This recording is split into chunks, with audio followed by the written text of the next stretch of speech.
check.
Hello.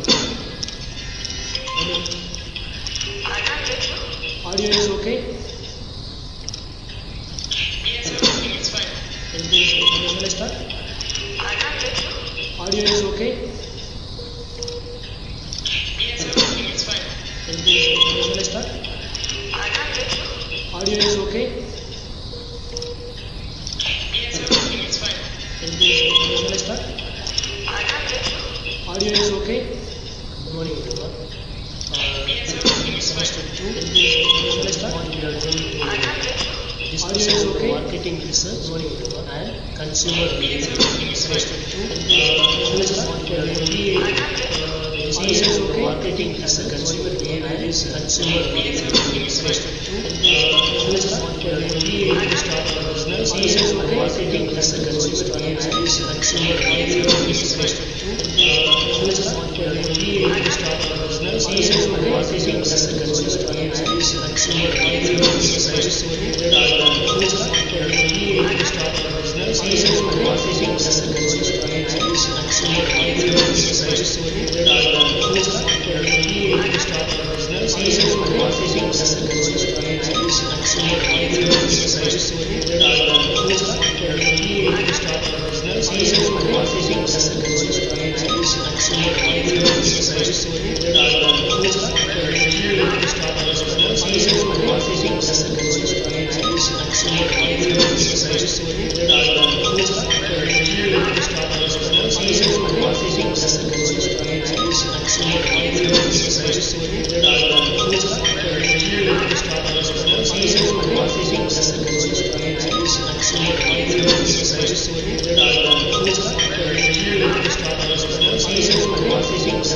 behavior is consumer behavior. Semester 2. Can I start? We are going to start our business. Marketing research. Consumer behavior is consumer behavior. Semester 2. Can I start? We are going to start our business. Marketing research. Consumer behavior is consumer behavior. Semester 2. Can I start? We are going to start our business. Marketing research. Consumer behavior is consumer behavior. Semester 2. Can I start? We are going to start our business. Marketing research. Consumer behavior is consumer behavior. Semester 2. Can I start? We are going to start our business. Marketing research. Consumer behavior is consumer behavior. Semester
Okay, once again, good afternoon.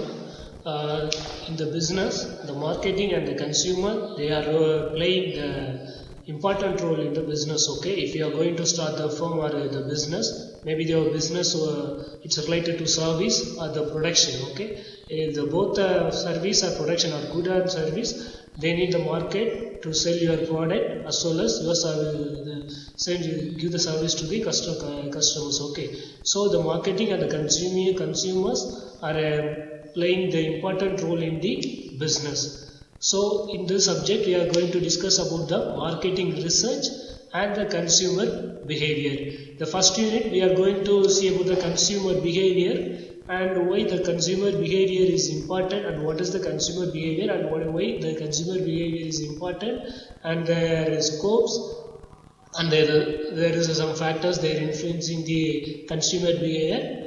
from this unit we are going to discuss the both things. Okay. First, the introduction for the consumer behavior. Consumer behavior is the study of how individual customers, groups or organizations select, buy, use and dispose the ideas, goods and services to satisfy their needs and wants. It refers to the action of the consumers in the marketplace and the underlying motivate for those actions. Okay, the consumer behavior is the study of the individual persons. The individual persons only select the product, and if they plan means if they okay with the product means then only they will buy. Okay, for the organization they supposed to motivate their customers, consumers. Then only they will ready to buy the product. While they introduce the product in the market, first they supposed to know about the consumer, the targeted consumer. They supposed to select the targeted consumer. Then they are supposed to know their interest and their financial status, everything. Then only if they introduce the product in the market, then only they can get the good profit from that product. So marketers expect that by understanding what cases of the consumers to buy particular goods and service, they will be able to determine which products are needed in the marketplace, which are affiliate, and how best to present the good to the consumer. Okay, the marketers, that means while they introduce the product in the market, they supposed to get some research from that market. So they are supposed to know about their consumer and whether they will buy the goods, buy the particular goods or service. They are supposed to know about that. So first they need to know about their consumer. First they select their targeted consumers and they are supposed to analyze their behavior. Okay. The definition of the consumer behavior is: consumer behavior is the process and activities people engage in when searching for, selecting, for purchasing, using, evaluating and disposing of product and service so as to satisfy their needs and desire. They will select the product, either purchasing, otherwise using, otherwise they will dispose according to their needs and desires. Okay. Then consumer behavior is the process involved. Then the consumer behavior is the process involved when individuals or groups select, purchase, use or dispose the product, service, idea or experience to satisfy their needs and wants. Okay, consumer behavior is another. The individual person, they are supposed to select the those who are going to select the product, they are supposed to going to select the product and they are going to use, otherwise they will dispose. Okay, they are that's a consumer behavior. Then customers versus consumer. The term customer is specific in terms of brand, company or shop. It refers to person who customarily or regularly purchase the particular brand, purchase particular company's product or purchase from the particular shop. Thus a person who shops at a Bata stores or who use Raymond's clothes is a customer of these firms. Okay. Where the consumer is a person who generally engage in the activity search, select, use and dispose of the product, service, experience or ideas. That means the term of customer is those who already use the company product. For example, if you use the Pata shoe means you are the customer for the Pata. Okay, so the customer means those who use the product, the company product. Then consumer is opposite that, one who is going to use the product, one who is going to search and going to select the product from the Pata. They are the consumer for the Pata. Okay, in simple example, the consumer are those who going to consume the product or service from the company or the firm.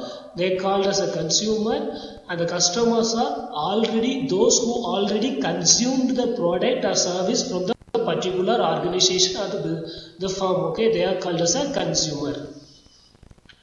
Then there is some influence while the customer buying the product.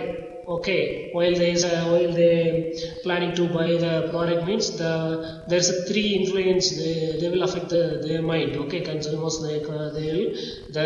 consumers will consider with the three influence. So first one is external, and one is internal, and one is organizational influence. Okay, in this external influence is outside of the individual, that economic, technological, political, cultural, democratic, natural, word of mouth, and situational factors, family and friends. Okay, economic that the economy, if they want to they will put the budget while we can buy, or the outside they need to buy something from outside also, that means another things also, so they will make the budget. Okay, then technological and political and cultural also, that if they, for them, their cultural, if they need only, they will get that product. Then demographic and natural, word of mouth, situational factors, family and friends. Then the individual person, they will get they will, before they going to select the product, they will analyze the outside, what the things is from the outside, that economic and political, cultural, etc. Okay, then internal influence, the individual, they will analyze their needs from their internal needs. That's our personality, lifestyle, attitudes, motivation, feelings, knowledge, past experience. Personality, well, if they're going to buy the clothes means they have some personality. Maybe some of the persons, they will select only branded clothes, so they will select the branded. Okay, then the life stage, there is a life stage, the first, second and third, there is a life stage. According to their life stage, they will think whether the product is good for us or not, and their attitudes and motivation, feelings, knowledge and past experience. Okay, then organizational influence. The organizational influence means the organization wants to produce the product. For example, if you take a PATA means PATA, maybe they will give the good product, the brand. PATA have the brand name in Zambia, so they everyone knows the PATA will give the quality one, and then they will advertising. They are advertising about their storerooms and their product, and the promotion in advertisement and everything comes under the promotion. They will promote the product. Okay, then the product quality, then price. If they give the affordable price only, the consumer can consume the product. Then their service, then a convenience, then packaging, then quality. The PATA always give the good quality. Everyone knows that PATA will give always the good quality, so everyone think that it is a branded one. Okay, so this kind of this three influence, they will put in the consumer's mind. Then the consumer take the decision. Maybe the consumer can get that consuming the product, otherwise he is obtaining the product, otherwise he is disposing the product. Okay, the need for the study of consumer behavior. Why the consumer behavior is a need for the MBA or the business studies? The first, in this consumer behavior, we can know about our product life cycle. While we are doing the consumer behavior, while we analyze the behavior of the consumer, then that time we can know our the product life cycle, whether our product is shorter life cycle, otherwise the long life cycle. Okay, then evaluating consumer preference. Then they know what is the preference, or they supposed to know the consumer preference. While they produce the new product, they supposed to know about the consumer and their preference, whether they will give the preference for this product or not. Okay, then environment concerns, then changing lifestyles. Every time and every situation, every year, everyone's lifestyle is changing. So according for while they are producing the product, they are supposed to know about that. So, and faster technology adoption, and they supposed to everyone nowadays the technology is improving day by day. So nowadays everyone have the mobile phone. So every year, the day by day, the consumer behavior also change. So in the organization, if you're going to do any business means, you're supposed to know your you're supposed to analyze your consumer behavior. So the consumer behavior is very much needed for the business. Then importance of consumer behavior.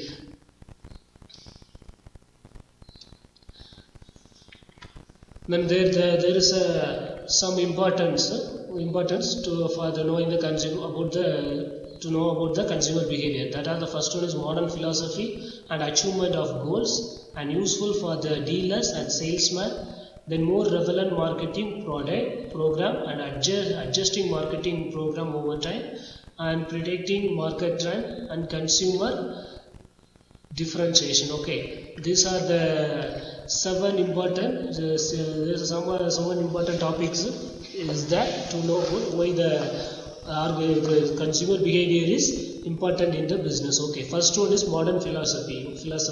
It concerns with the modern marketing philosophy, identify consumers needs and satisfy them more effectively than competitors. It makes marketing consumer oriented. It is the key to succeed. That means we are supposed to identify our consumer while you are going to produce a product. Means you supposed to select your identify your consumers. Maybe if you selected if you going to produce the shoe, means you suppose the men's shoe, means your consumers are supposed to be a men, so you supposed to identify your consumer. Okay, then you supposed to know which person, which environment from them. So according to that only we can make the shoes. Okay, so first in the marketing, so for the marketing we supposed to identify the consumer. Okay, then the consumer's mind is always changeable one. Okay, it's not the stable one, it's always changeable. Okay, so we need to beat our competitors. So we supposed to identify our consumers, and we supposed to they need know about their needs according to the consumer oriented marketing, consumer oriented. Okay, this is the key to succeed. Then achievement of goal.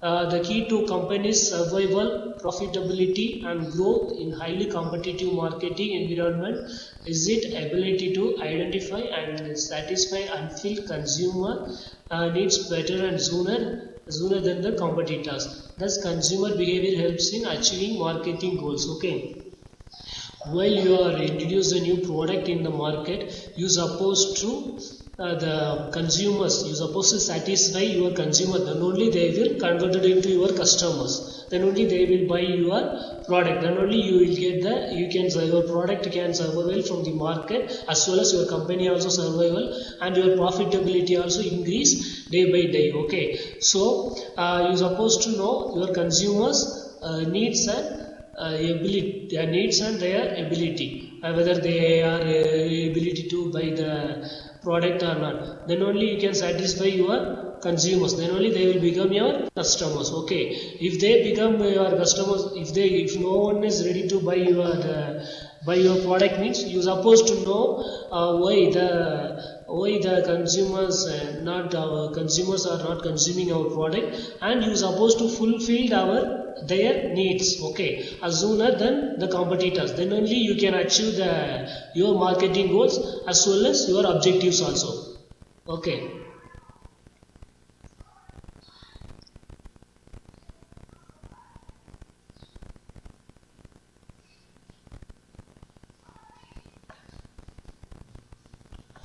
then useful for dealers and salesmen.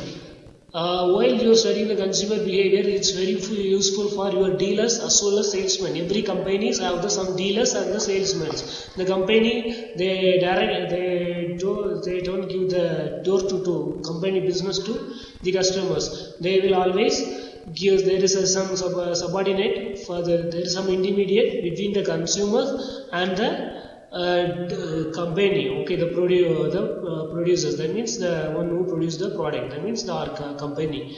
Okay, the business. So the dealers or the salesmen, so those person, they are going to hand over the product to their customers, the consumers. Okay, so this while you are knowing the consumer behavior is this is very helpful to the dealers and salesmen. Okay, the study of consumer behavior is not useful for the company alone.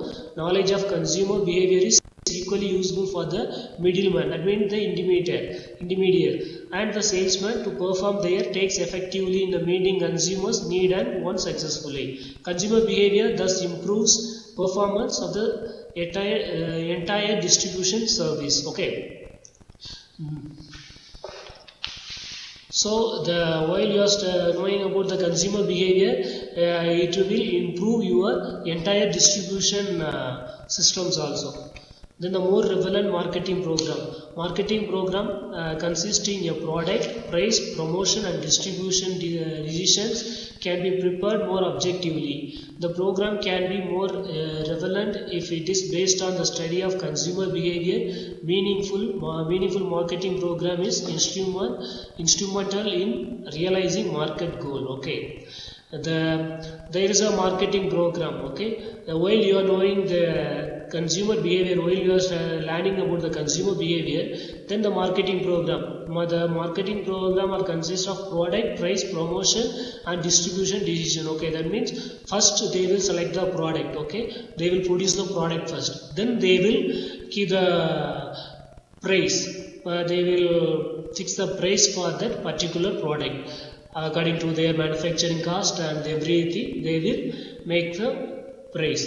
Then they will do the promotion. In that promotion, they will promote the product. They will promote the product through the advertisement on radio or anything. They will promote their product. Otherwise, they use the cinema actors, the film actors for promote their product. And distribution decisions. They will take the distribution decision. How we can distribute this product to the market. Maybe we can use the intermediate, or otherwise we can use our own dealers. Either they will make the decision. Okay, these are coming under the marketing program. Okay, so while you are knowing about your consumer, while you are studying about the consumer behavior, and it will be very easy to make your marketing program, and it will give the more effective for your marketing program also.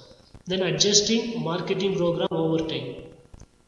Consumer behavior studies can the consumer response pattern on the continuous basis. So the marketer can easily come to know the changes taking places in the market.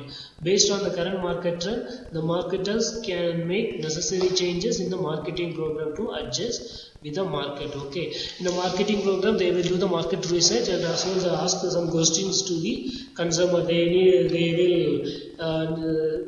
will give the studies for the consumer response, how the consumer responds and how about the product. Then it will easy to change their adjusting their marketing program at the particular time. Okay, immediately they can make the decision to change adjusting the marketing program. Then predicting market trend. Consumer behavior can also aid in projecting the future market's trend. Marketers find enough time to prepare for exploiting an emerging opportunity and are facing challenges and threats. Okay, already we have discussed that the consumer's behavior, the buying behavior is changed day by day according to the technology and the cultural change. The consumer buying behavior also will change. So while they know about the consumer behavior, the individual or the group of consumer behavior, they can easily project their future market trends also. Every year by year or month by year, the market trends also will be changed. First they will they sell the mobiles through the offline. For example, first in the previous day they selling the mobiles through the offline. Again they change the market. They sold some product. Especially some product mobiles, some companies they selling their mobile through only online, not the offline. The offline mobiles are not available.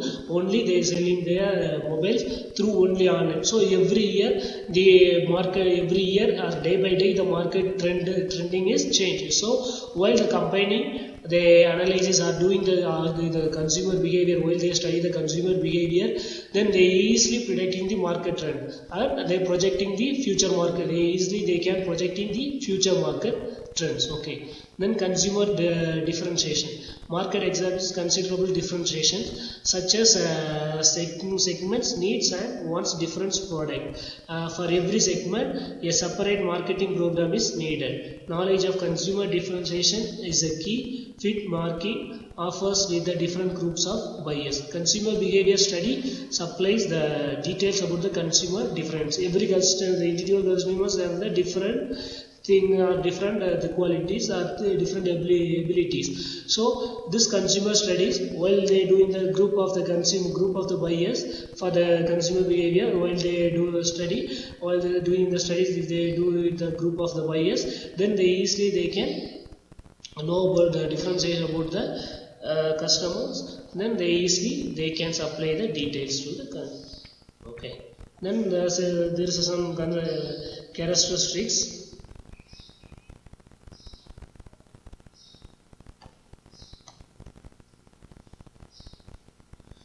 And there are some characteristics of the consumer behavior. The first one is information search and brand loyalty, price elasticity of demand. Okay, but first characteristic is information search. While they are doing the study, consumer study, behavior study, first they are supposed to search the information regarding the consumers, who are the consumers, their targeted consumer. First they are supposed to select the information about the consumer and their cultural and their environment and their socio-economic, everything they are supposed to research. Okay, then brand loyalty, they are supposed to create the brand loyalty for their product. Maybe they can going to introduce a new mobile in the market, otherwise new shoe or anything. So first they are supposed to make some loyalty for their brand. So suppose in this brand loyalty, they will mention the qualities as well as the brand name. The brand name also should be related to the environment of the targeted consumer. So according to that they will select the brand name. Okay.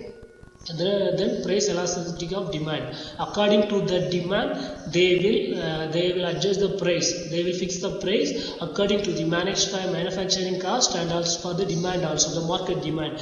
The product is more demand means more demand, and they have the low supply means maybe they can increase the price. Maybe there is a more supply but the low demand means they will decrease the price. In case there is the demand and the supply is both the same means they will maintain the fees as the flexible for the demand and supply. Okay. Then organization behavior versus individual buyer. Okay, and here we are going to know about who are the organizational buyer. There is two buyers. One is organizational or business buyers, and another thing is individual buyers. Okay, the organizational buyers means those who are buying the product for the business. For example, the retailers and the wholesalers, they comes under the organizational buyer, and individual buyers means those who buy for their purpose, the personal usage. There comes under the individual buyer. Okay. The difference between industrial and industrial markets and consumer market is that instead of purchase being made for the individual consumers consumption, industrial markets are made for the business use. There are several factors that define consumers markets and their buying behavior from the organizational market and their buying behavior. The key factors of differentiation are the market structure and demand, buyer characteristics, decision process, and buying patterns. Okay. The first one is the market structure and demand.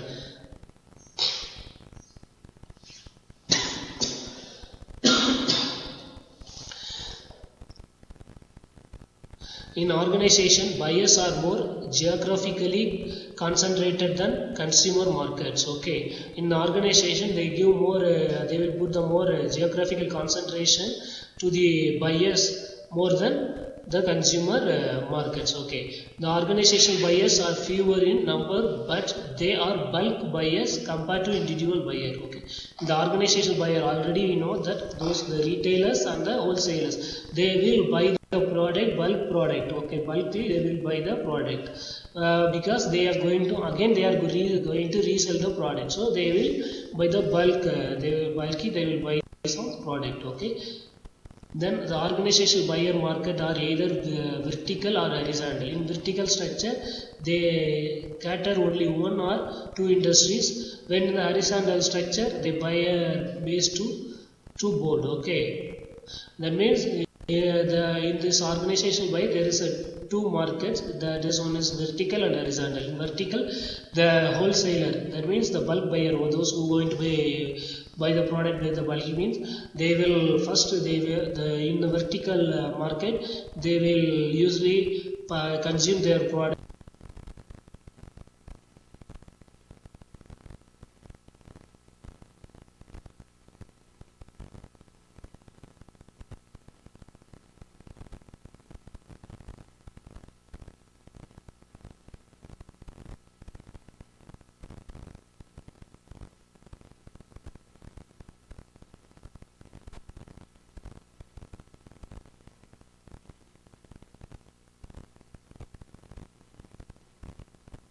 process. Organizational buyers are quite knowledgeable and professional. Okay, the buying motivate is mostly relation than individual buyer. Then decision process and buying patterns. In organizational buying, lot of formalities like proposal, quotations, procedures are to be followed, unlike consumer buying. Okay, in this organizational buying, there is a lot of formalities. If you are going to buy the product bulk order, means there is some formalities like a proposal, quotation. You are supposed to propose to the first you are supposed to propose to the industry, that means the organization, the business. Then you are supposed to give the quotation, and there is some procedures should be followed in the organizational behavior. But the consumer buying, while the individual buying, there is no formalities like this. Okay, then decision process is much complex with a high financial risk, technical aspects, multiple influencing factor, etc. Okay, while they are doing the decision process, the way the organization buying, that means the industrial buyers, they have some complex with a high financial risk and technical aspects. Okay, while the individual buyer, they don't have that much complex the high financial risk like that. Okay, the organizational behavior, organizational buying requires more extensive negotiation over the larger time period than consumer buying.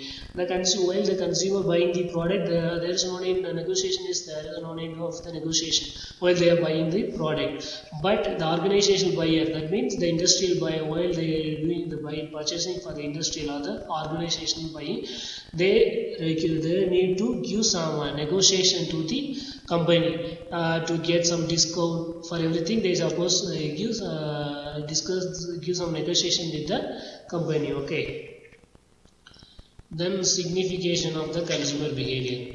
And there is a first one is the product policies. There is a production policy. While they are going to protect the policy, there is some production policy according to the consumer behavior. They have some production policy. Then price policy is also, after getting the studies of the consumer behavior, they fix the price according to the consumer behavior. Then decision regarding channel of distribution. Then they will doing the decision how we distribute our product, in which channel we are supposed to use, whether we can use the B2B or B2C. Okay, B2B means I will discuss in the upcoming class. Okay, the decision regarding sales promotion, how we are going to promote our product. After distribution, how we are supposed to how we doing the sales promotion. That means in this sales promotion, the things will come that at the promotion there is a term called as sale promotion. At the promotion, the advertisement and it all comes under the promotion. Okay, so during the sales promotion, they will say some advertisement, or they will use some the film actors to promote their product. Okay, then exploiting market opportunity. Then they will think about marketing opportunity, which are the opportunity you are getting from this market. Then consumer do not always act or react predictably. Then consumer preferences are changing and becoming diversified. Already we discussed that every time the consumer preference, that means their mind is always changing. Okay, and then the rapid introduction of new product. While they introduce the product, after that rapidly they are supposed to introduce some new product. Then only, for example, this is for the best example is the mobile and electrical items company. While the Infix or Techno, if they introduce new model mobile, means after the quarter or the half a year, that means after 6 months, within the 6 months or the 1 year period, they will introduce new mobile, more feature than the previous mobile. Then the customers, they supposed to like to change their product. For example, Apple iPhone, they will start with the phone. Now they have Apple 11 also they introduced. While they introduce the Apple 8, Apple 6, then they will introduce the Apple next model 7 with a more feature than Apple 6. Okay, iPhone 6. While those using the iPhone 7, 6, they suppose they mentally they will fix that we supposed to buy the new model. Then only it will give more comfortable or more futurable for the product. So they automatically they will buy the new product. Okay, so rapidly they will supposed to introduce the new products in the market. Okay, then implementing the market concept. You know the marketing concept. So they supposed to implementing some marketing concept while they introduce the new product.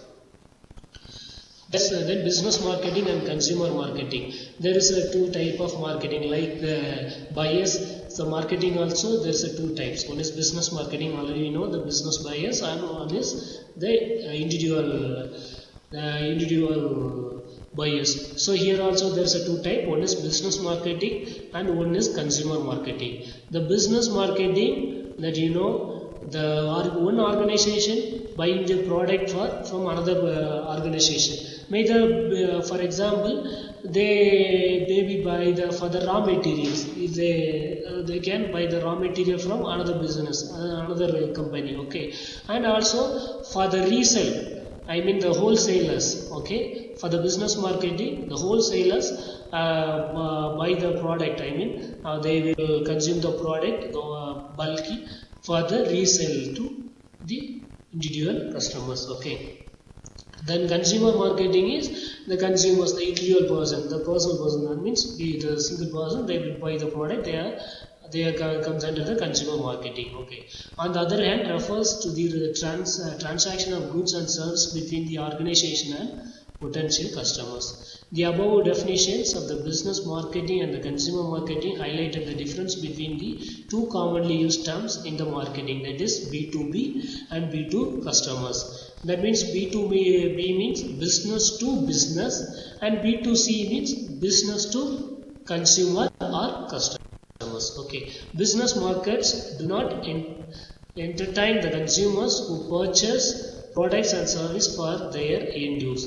They deal only with other business firms to sell their product. Okay, the business to business, they're purchasing product for not for the end use. They will purchase the product for their business. That means if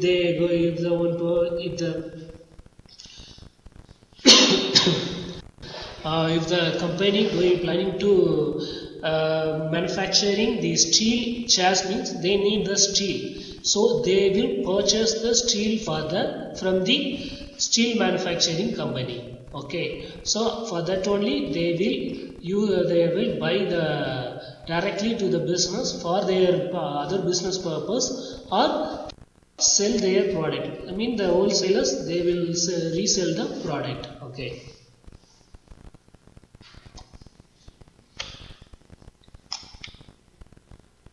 In the business to consumer, that is the end use. The consumer will buy the product for the consumer. Maybe they can buy the product directly from the business. Otherwise, they will buy from the retailers or the wholesalers. Okay.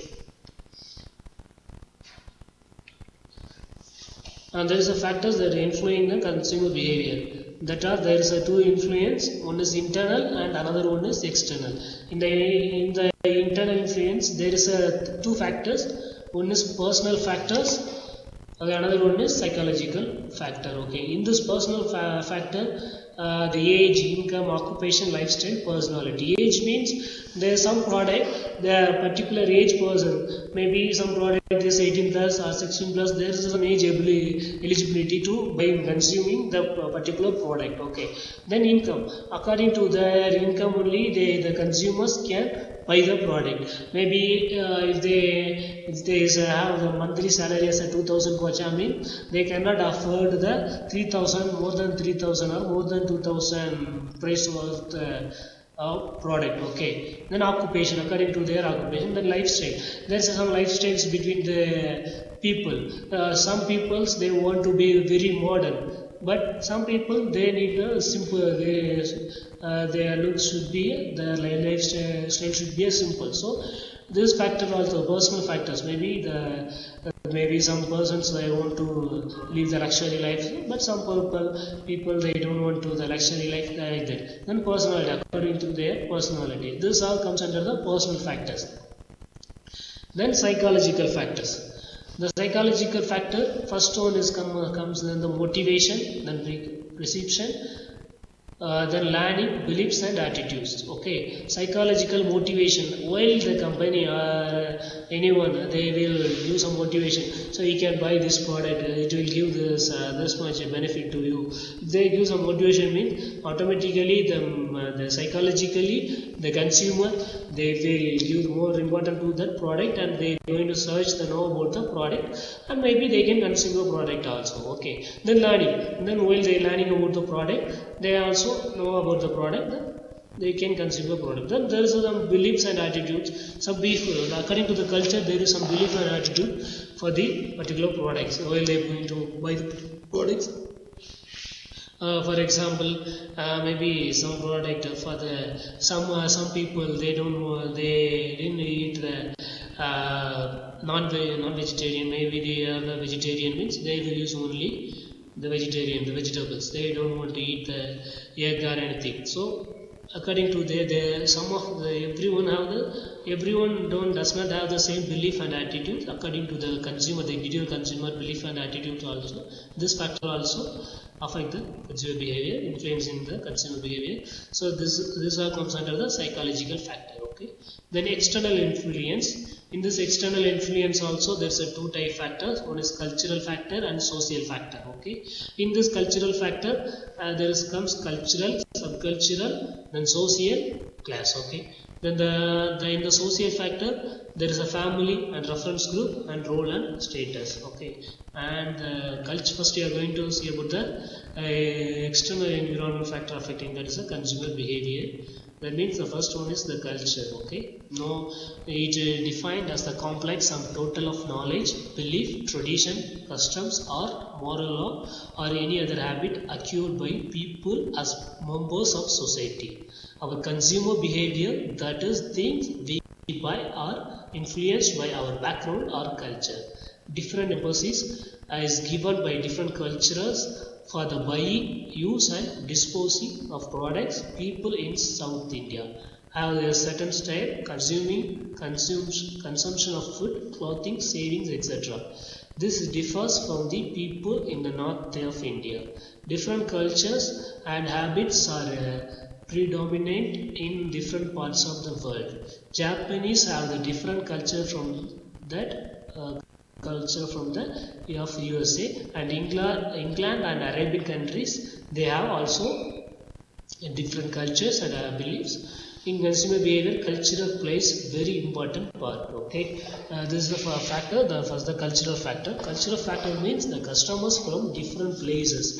Okay, they have different beliefs, traditions. So they have some different so according to that the consumers are different from other places. So culturally they are different from one another. Okay, for example, in India, South India people have some other cultural and beliefs, and North India people also some other cultures. Okay, for example, Zambia also we have the 10 province peoples have some different cultures, cultural programs. We have the every year we are celebrating our cultural programs.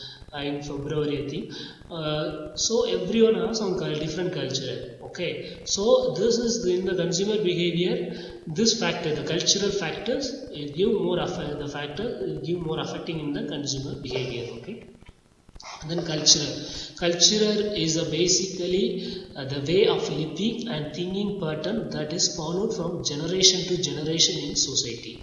It includes knowledge, belief, tradition, morals, values, customs, and other such habits that are acquired by the people as members of society. Okay, culturally, this is the way of living and thinking pattern. It's followed from generation to generation.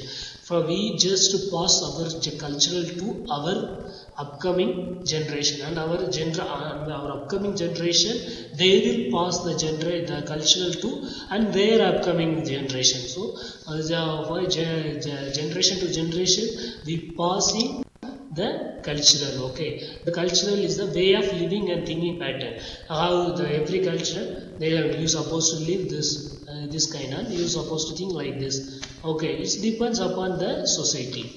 Okay, in this cultural, that includes knowledge or beliefs, tradition, morals, values, customs, and other such habits that are acquired by the people as a member of society. Society means we can take the Christianity is also one of the society. Okay, religion is one of the society. In that religion, the Christianity also one of the religion, and the Muslims, they are one of the religion, and the Hindus. But both the three, they have different beliefs and different living style and thinking style. Okay, there is different traditions, everyone following different tradition. Okay, this is called the culture. Then subculture is like a segment of the culture which helps a market to know another person's culture, either psychologically, socially, or through mass identification. Subcultural consists of group of people within the culture who exhibit similar buying behavior and have similar belief. That I already told you, the religion is one of the society. In that society, there is different types: Hinduism, Muslims, and Christianity. That's known as the subculture. Then subculture and consumer behavior. Now we are going to about how the subculture is under the consumer behavior. Okay, culture can be divided into subcultures. Okay, the subculture is an identifiable, distinct cultural group which, while following dominant cultural values of the overall society, also has its own belief, values, and customers that set them apart from other members. In the cultural, there is some subcultural, everyone have some different. For example, we just see the following things, then we can easily understand about the subculture. Okay, the subculture characteristics. In the nationality, we take India, Sri Lanka, Pakistan. Why you are taking Indian, Sri Lanka, Pakistan means the both country there is a in India also there is a Hinduism, Muslims, Christianity is there, and Sri Lanka also same like that. Pakistan also same like that. Okay, so and also they comes under the Asian continent. So in the Asian culture, there is a subculture as a nationality. That's called Indian. First, the nationality Indian, Sri Lanka, Pakistan. In their religion, in this country culture, there is some another subculture. It's called religion. That is Hinduism, Islam, and there is a race. That is Asian. In that race, black and white both are living in the countries, both the countries. Then age. In every country, is the same. Young, middle-aged, and elderly people are living in the region. Okay. Then sex is a male or female. Then occupation, maybe they have a farmer and doing the teachers or business. Okay. Also, this is the categories of the subculture. And another subculture for the categories are social class. I already know the social class. The social class means upper, middle, lower. Upper means those who have the higher financial, they are strong with the financial, they are come under the upper class. In the middle class, those who have stable in the finance, they come under the middle class, and the lower class, those who utterly poor in the finance. Okay.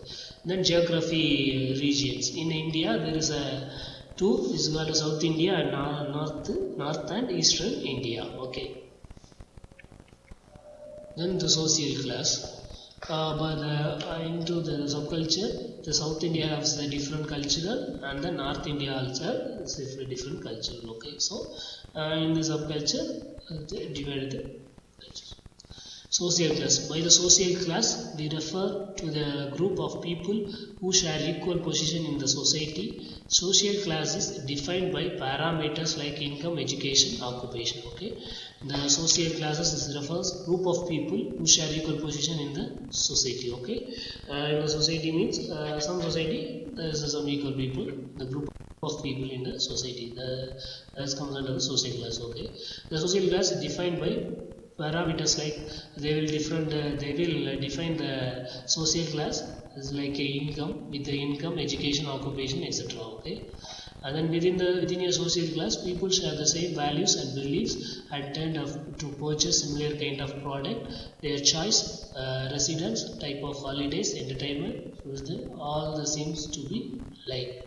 In the social class, people are from the same group, so they have same belief. They have same everything, the types of holiday, everything is the same for the group. Okay, tend to purchase similar kind of product, but according to the income it will give some different. Okay, the knowledge of social class and their consumer behavior is greater value to the marketer. Then characteristics of social classes. There are some characteristics, and those characteristics are person within a given social class tend to behave more alike. Social class is hierarchically. Social class is not measured by a single variable, but is measured as a weighted function of one occupation, income, wealth, education status, prestige, etc. Okay. Social class is continuous rather than concentrate, with individuals able to move into a higher social class or drop into lower class. These are the characteristics under the social classes. Okay. Then social group influence. A group is a collection of individuals who share some consumer relationship attitudes and have same interests, such as group are prevalent in societies. You know, the group means there is a collection of individuals. So in this consumer behavior, the collection of individuals who share some consumer relationship. Okay, they have some relationship, the consumer relationship. Everyone share the same, similar consumer relationship. Okay, attitudes and have some interest. As such group are prevalent in society. They comes under the societies. Okay, these groups would be primary, where interaction takes place frequently and consists of the family groups. These groups have a lot of interaction among themselves and are well knit. Secondary groups are a collection of individuals where relationship is more formal and less personal in nature. Then family influence.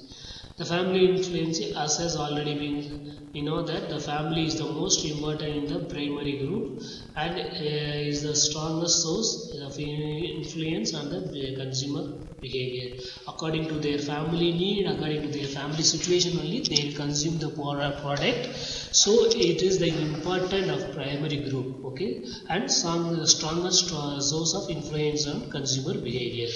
The family tradition and customs are learned by the children, and they by many behavior patterns from their family members, both consecutively and unconsecutively.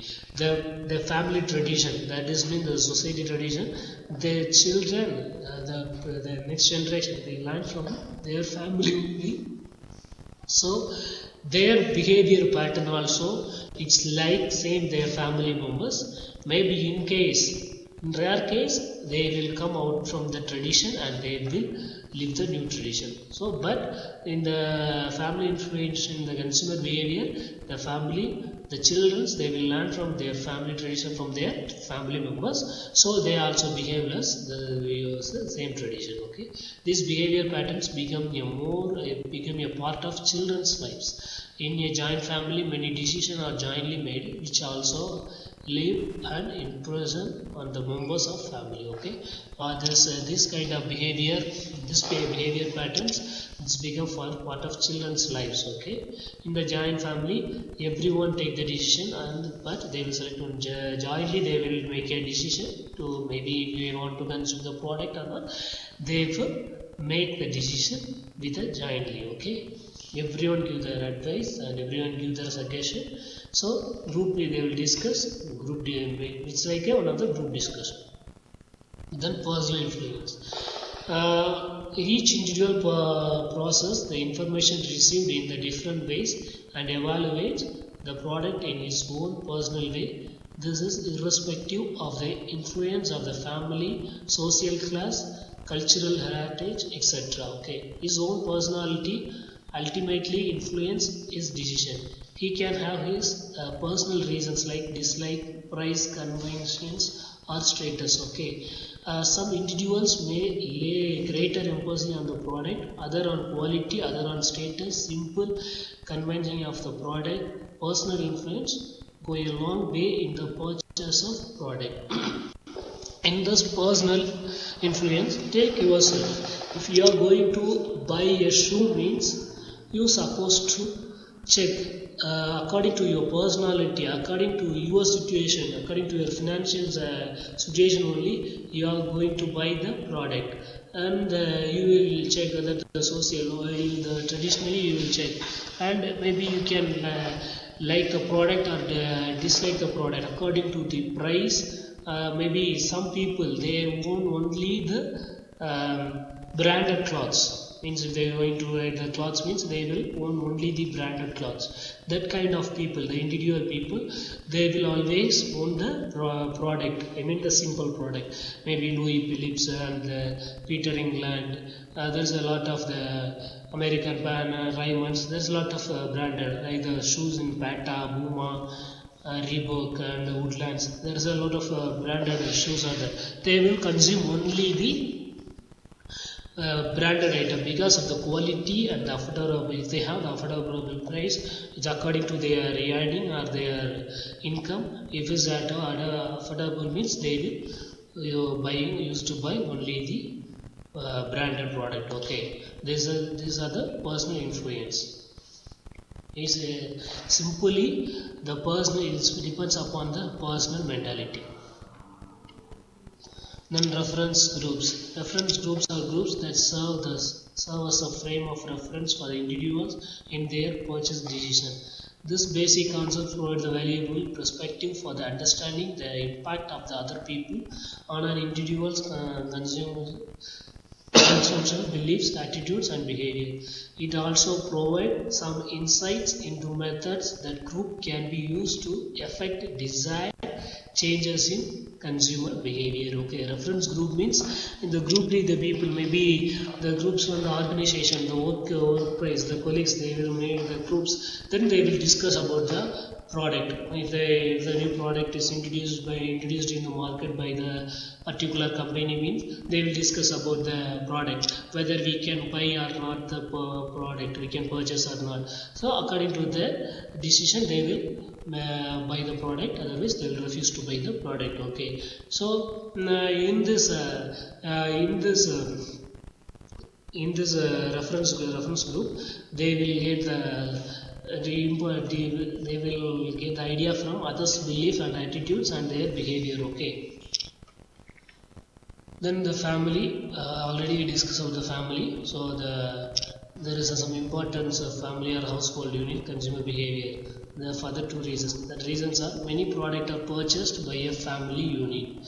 Individuals, maybe the product, some product, not some, many products they purchase for the family unit. Okay, the individuals buying decision may be heavily influenced by other family members. Maybe the individual person, they can take their own decision, but it will give more influence, it will give more impact by the other family members. Okay, maybe while the individual person buying the product and bring to the home, means the family bring to their family, means other family members they can they maybe dislike the product, so it give more influence, more impact in the family, by the family. Okay, how families or household make the purchase decision.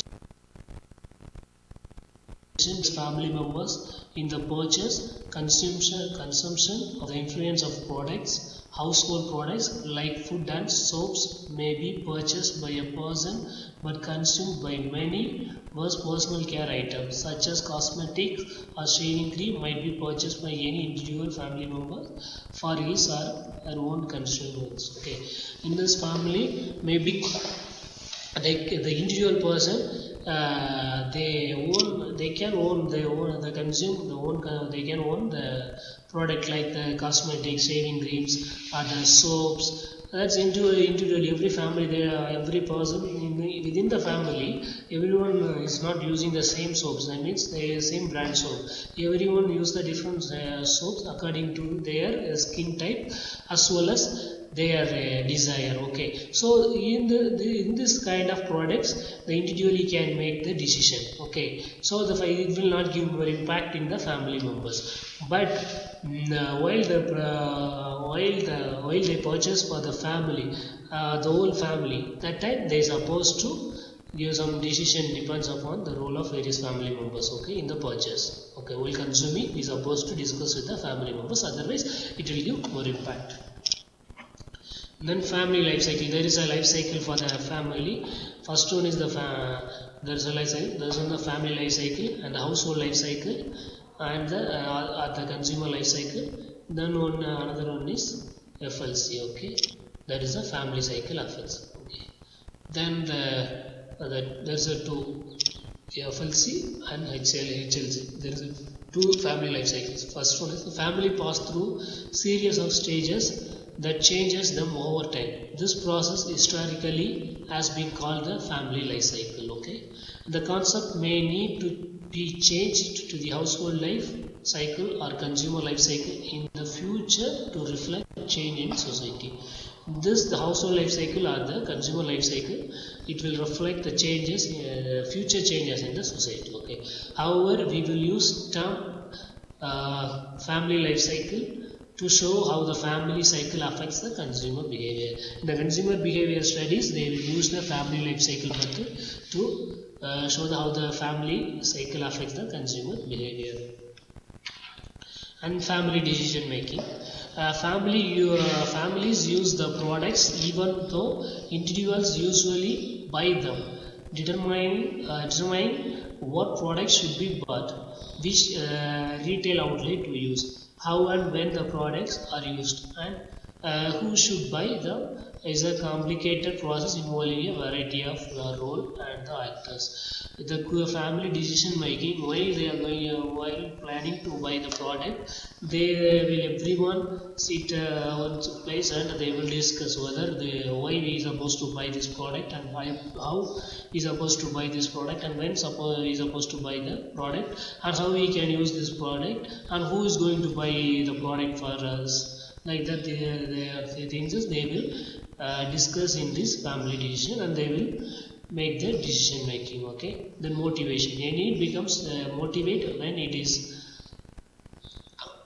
aroused used to significant level of intensity. A motivate is a need that is sufficiently pressing to drive the person to act. Okay.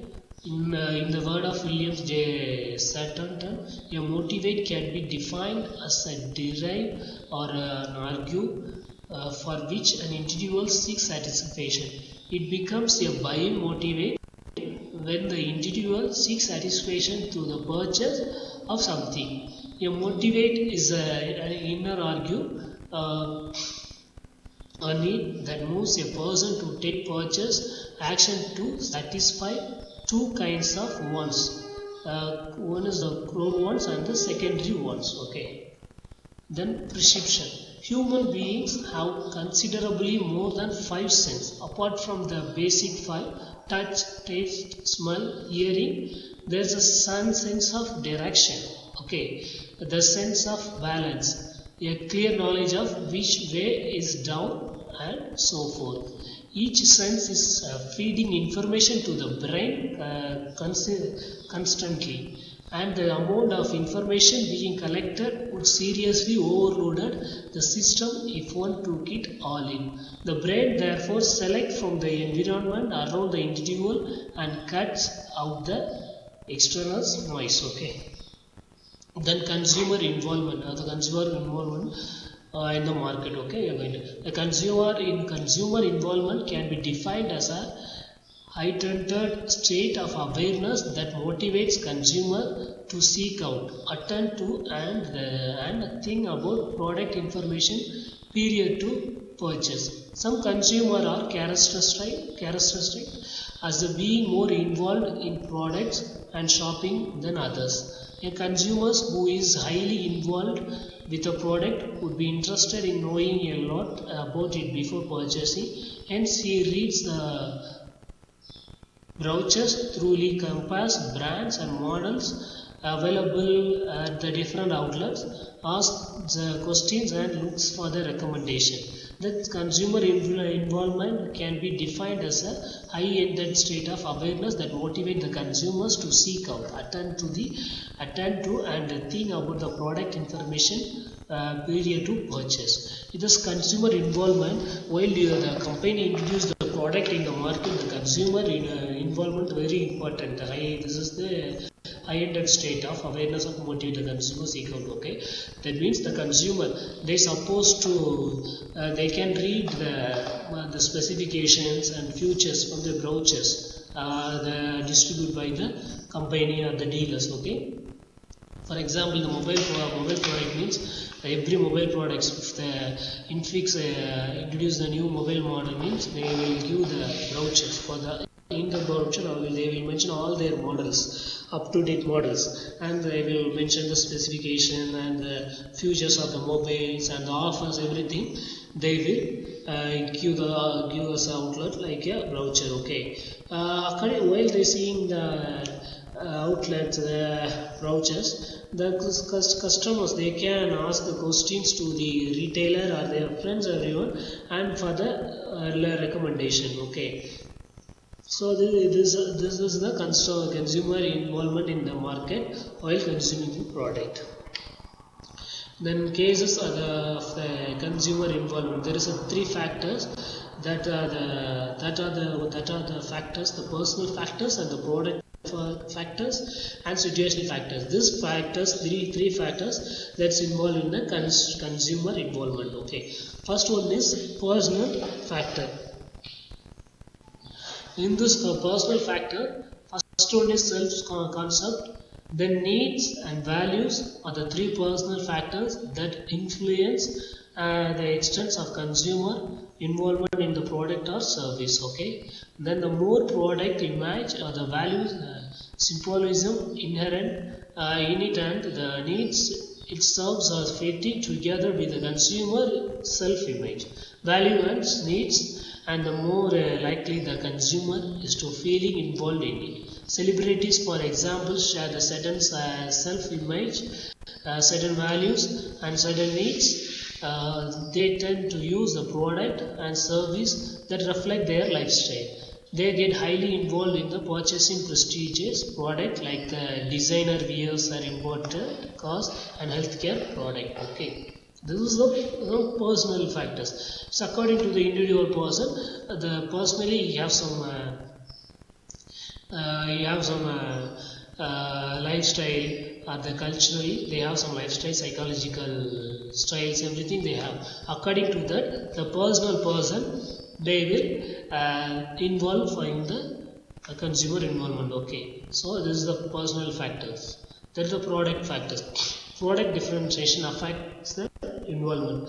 The involvement increasing as the number of alternatives that they have to choose from increase. While you are going to buy the new mobile phone means you have to compare with other brands or other models. Then only you have the number of alternative. Okay, if you want to go for buy the new model mobile means you have there's a lot of new models arriving in the every time there is arriving in the market field. So you have the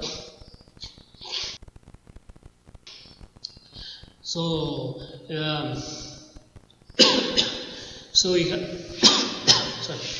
So you have more number of alternatives to select the good one alternative. Okay. Then involvement increase when the product gains the public attention.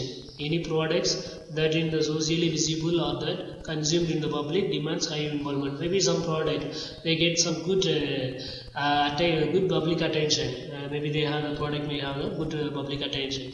So all the people while this getting the more attention from the people public, then all the people usually going to search about that product and they have they like to buy that product. So there is the demand of that product, it will increase the demands. Okay, demand of the product. For example, involvement in the purchase of car is more than the purchase of household item. Okay.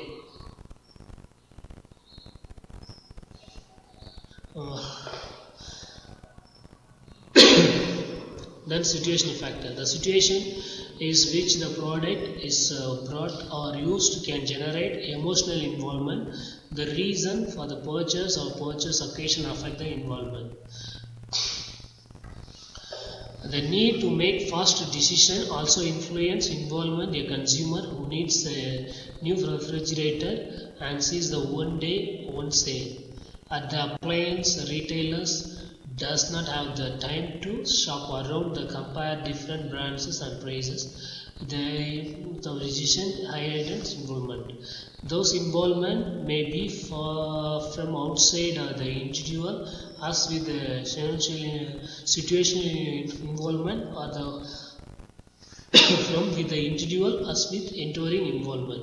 It can be deduced by the host a personal product and situation related factors, many of which can be controlled by the marketers. It affects the way which consumers see the process and send the information to others. The situation factors, according to the situation, the current situation, the customers may be involved by the product. For example, if you take the AC means the situation, while they feel the hot situation only, they will give more involvement to buy the AC or anything. Maybe if the company can put any offers for the sales, that means one day one sale. According to that situation also, the consumers give involvement to buy the product. This is the situation factors. Then there is a types of involvement.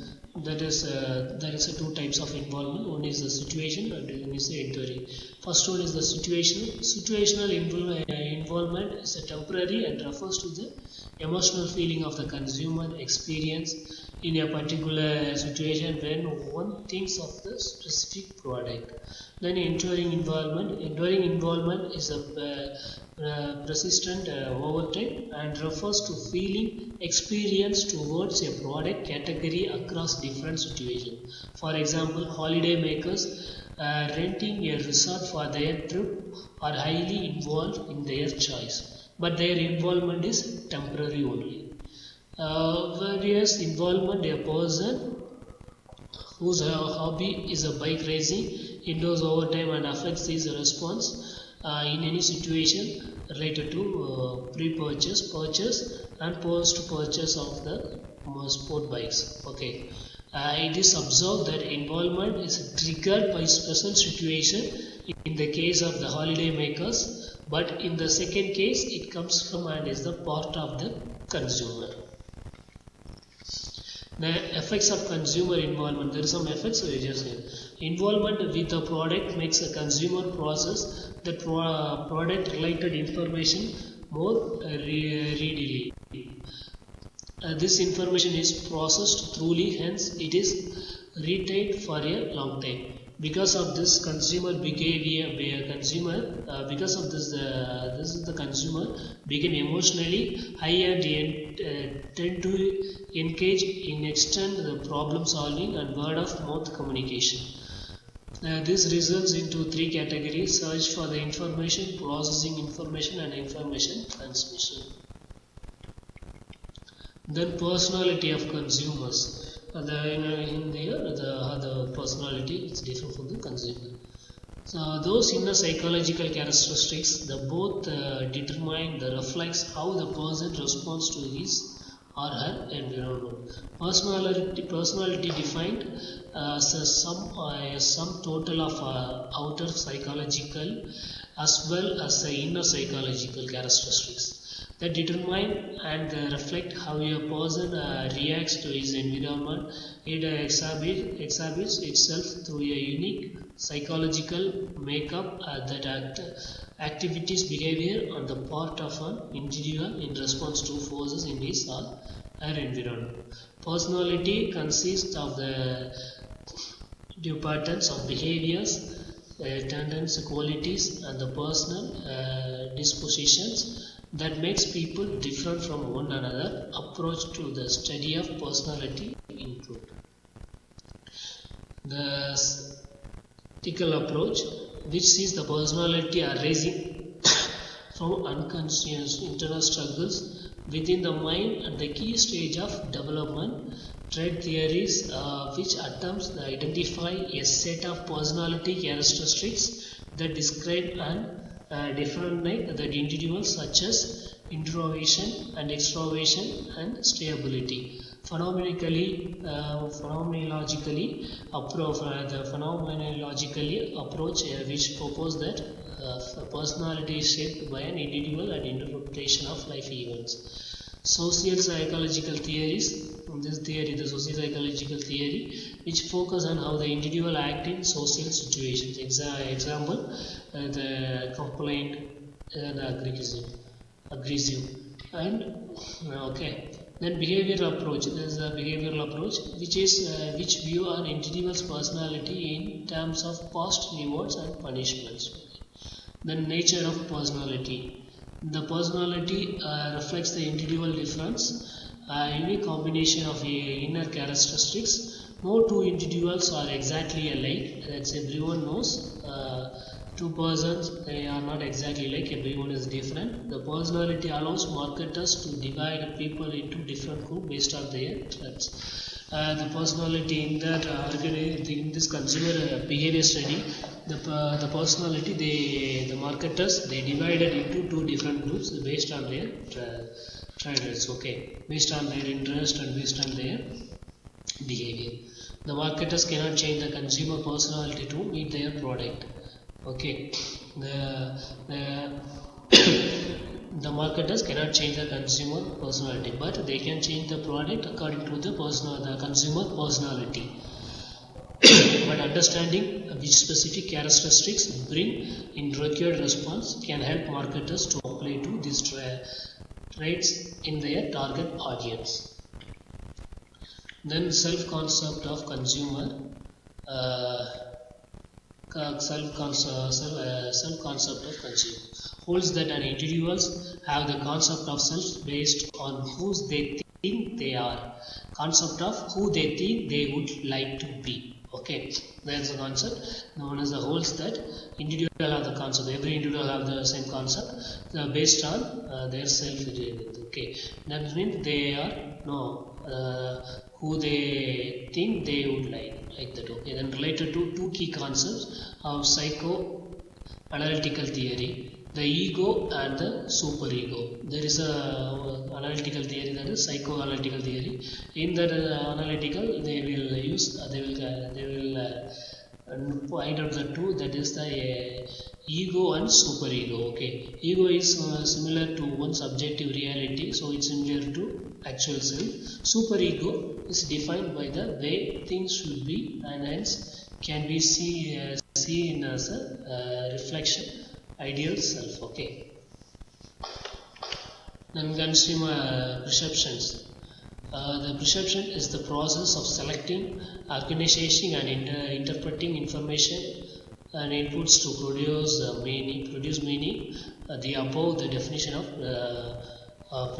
perception lays emphasis on the certain features. There are some features that are the perception is the mental process whereby an individual selects the data or information from the environment, organization, and then draws significance or meaning from it.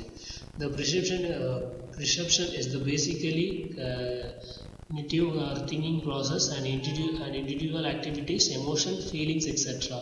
are based on his or her perceptions of their surrounding or environment. The perception being an intellectual and cognitive process will be objective in nature. Then the consumer definition for the consumer perceptions. The perception is defined as the process by which an individual selects, organizes, and interprets the stimulation into the meaningful pictures of the world. Okay, the perception is a mental process whereby an individual select data or the information from the environment, organize it, and then draws the significance or meaning from it. Meaningful. There is the elements for the consumer perceptions. That elements, the perception process, the elements are sensation, sensory receptors, human sensitive. Then sensation itself depends on the energy change, the difference of inputs. Okay, these are the elements comes under the consumer preparation. First, the sensation is the immediate and direct response of the sensory organs to stimulate. For example, advertisement, a package, and product name. Okay, these are the sensation. Then sensory receptors are the human organs, so like our human organs. Okay, that receive the sensory inputs, sights, sound, smell, taste, or touch for the product. Physically we can touch the product and we can see the product and smell the product and touch the product. Okay, then human sensitive refers to the experience of the sensation. Sensitivity is various with the quality of an individual sensory receptors that amount or which he or she is exposed. Sensation itself depends on the energy change, the difference of input, those constants, environment, whether very busy and noisy or relatively quiet would provide a little sensation because of the lack of change, the consistent level of simulation. Okay, the nature and process of perception. There is a nature and process that are the information processing is a series of activities by which they are perceived, transformed into the information and stored. Therefore, there are four major stages in the information processing model, that is expose and attention and interpretation and memory. Okay, it is the first three which constitute the perception process. Expose occur when the such as advertisement comes within the range of the person's scenario receptors nervous vision. Okay, attention occurs when the receptors nervous pass the sensation onto the brain for the processing. Target customers allocates the cognitive process capacity. Example, pays the attention to the ad, interpretation, and in the assignment of meaning to the received sensations.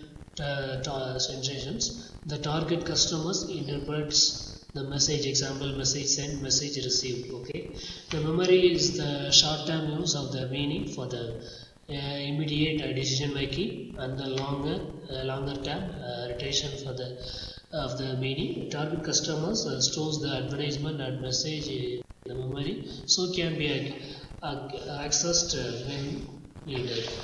And then the consumer learning.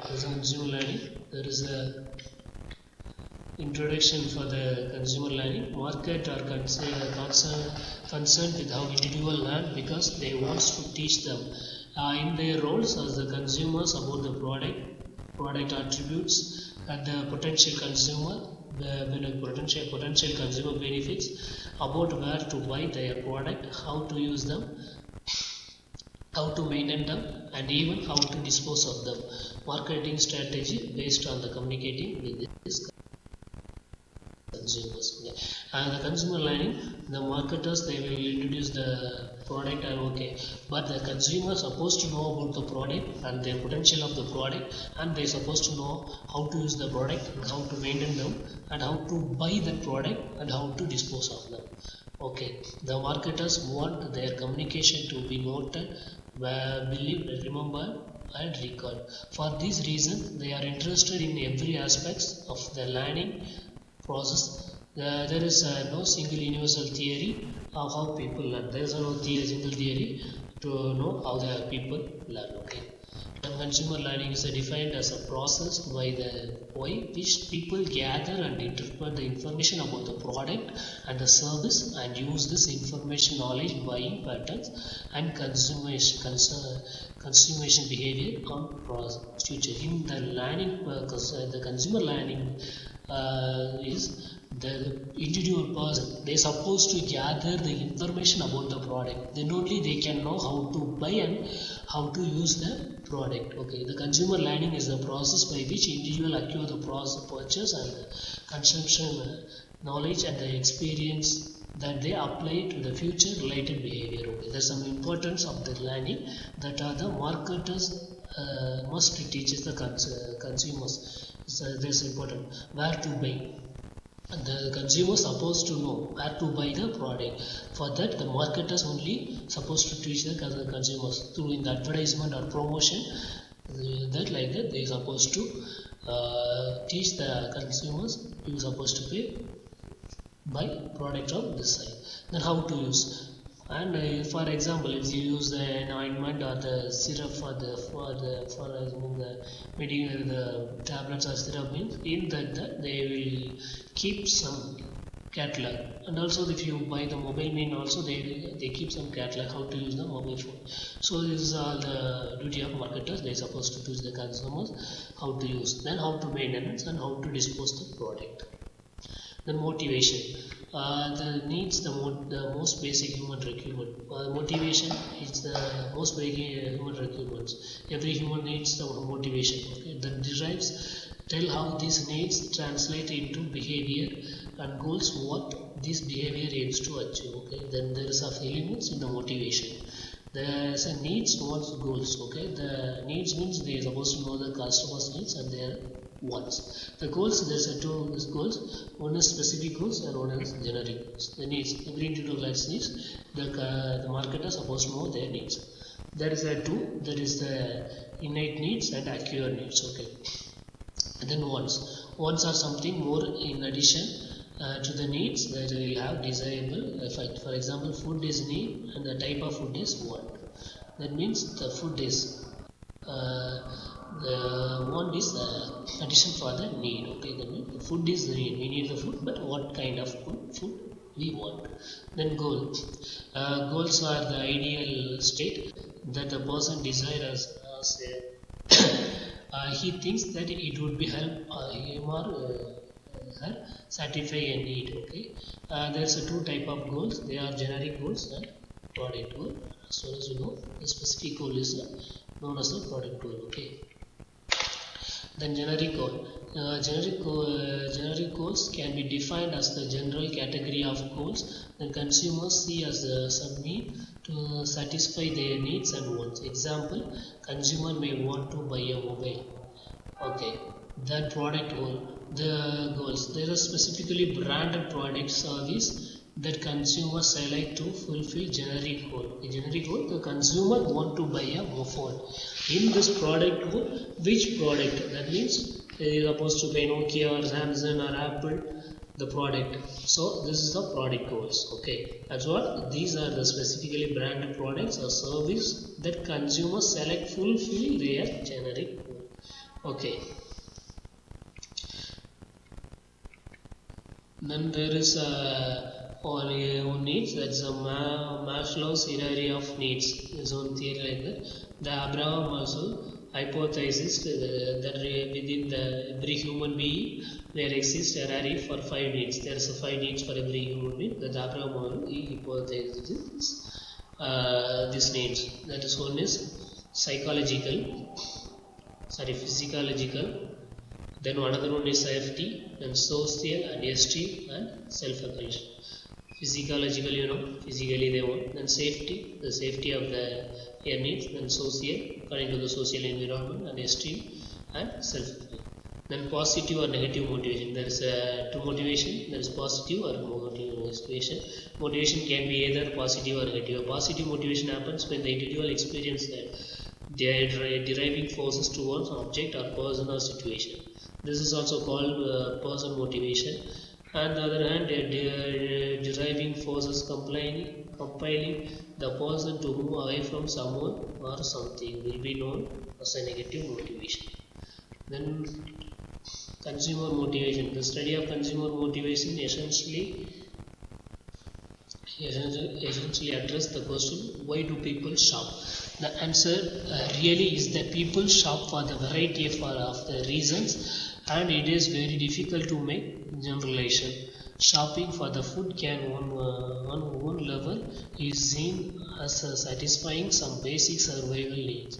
The problem with that, however, is that most of us buy far more food than we would actually need for the basic sustenance. And many of the items we purchase in the supermarkets are luxuries. Then consumer behavior attitude. The consumer attitude may be defined as a feeling of fabulence or unfavorableness that an individual has towards an object. As we all know that an individual with a positive attitude is more likely to buy a product, and this results in the possibility of liking or disliking product. Then strategy of attitude change. Attitudes are influenced by the personal experience and other source of information and personality. Many advertisements help the consumers to feel secure and confident, by which the marketers tries to change their attitudes by the then okay. These are from covered for completed the unit 1.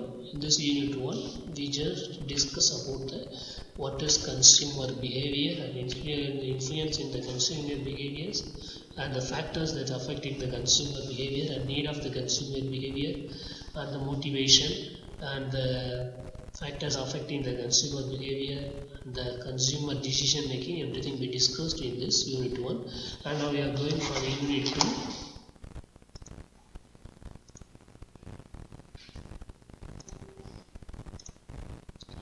We are going to continue with the unit 2.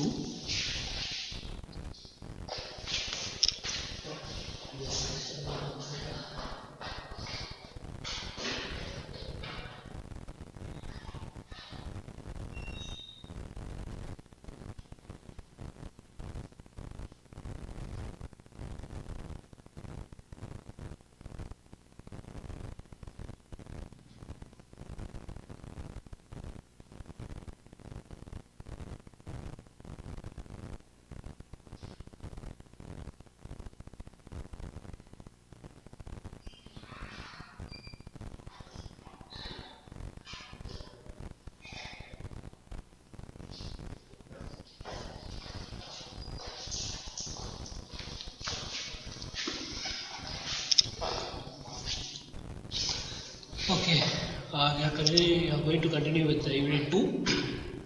In this unit 2, we are going to see the consumer decision process. Okay, how the consumer will take the decision, how they will make the decision. Either we are going to see in this unit. Okay. First, introduction. The most important environment in which firms operate is their customers' environment, because of the basic beliefs of the marketing-oriented company that the customers is the center around which the business revolves. Therefore, marketing people need to understand the process and that their customers go through when making decision. The consumer decision-making process involves series of related and sequential stages of activities. The process being with the discovery and recognition of unsatisfied need or want. It becomes a derived. Consumer begins search for the information. In the search gives a rise to various alternatives, and finally the purchase decision is made. Then for buyers evaluates the post-purchase behavior to know the level of satisfaction. The process is explained below with the help of diagram. Okay. Then consumer decision. Decision making is the process of choosing between two or more alternatives. You know the decision making. Maybe you have the alternatives, two or more alternatives. You will pick one from this alternative. This is the process of choosing between two or more alternatives. Okay, the decision making. Consumer decision making may be defined as a process of gathering and processing information, evaluating it, and selecting the best possible option so as to solve a problem to make a buying choice. For example, if you are going to buy a new mobile phone means you will gather the informations about the mobile phones or the models and the specification and the processing information and evaluating and select one good. You evaluate the comparison that you will do with other mobile brand, and you select one the possible option, the good brand and good specification mobile. So to solve a problem or make a buying choice. Okay. The buying decision process describes the process the customers goes through when buying a product. This process describes this is a process the customers will do while they are going to buy the product.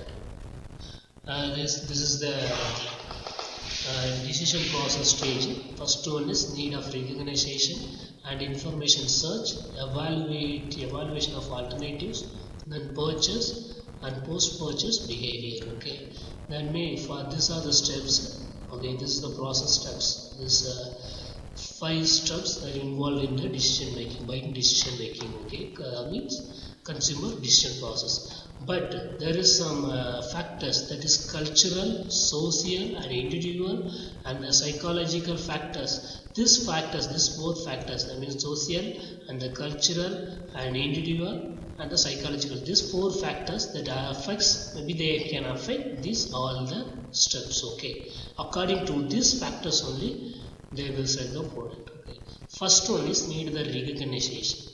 First we need recognition. First the consumer they will recognize their needs. Okay, which one I want, which one is they needed. So in this stage they will the first stage they recognize the needs. Then they will select, otherwise gather the information. They will search the information regarding that product. Then evaluation of the alternatives. Then they will give some alternatives for the particular product. Then purchase. Then again they will purchase. Then post-purchase behavior. Okay. See, first problem recognition. That means the need. First, the most important step. Without the recognition of the need, a purchase cannot take a place. The need can be triggered by internal. Internal, that means your hunger or thirst, or external situation. The advertisement is. Maslow held the needs are arranged in the area.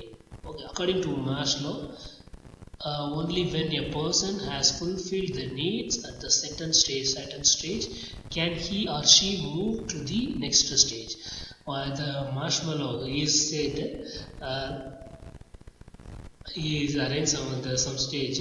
So he, according to his opinion, he said when the person, maybe he or she is supposed to know, fulfill her or his need, then only he can go for the next stage. Then the problem must be addressed through the product or service available. Okay, the needs are the problem, it's addressed through the product or the service available. It is how the problem must be recognized. This is the problem or need must be recognized in the first stage like this. Okay. When the person has an unsatisfied need, the buying process begins to satisfy the needs. The need may be activated by internal or external factors. Here also the need is activated by internal and external factors. Okay. For example, if the man is need for the mobile but he unsatisfied with a particular mobile. So he is buying.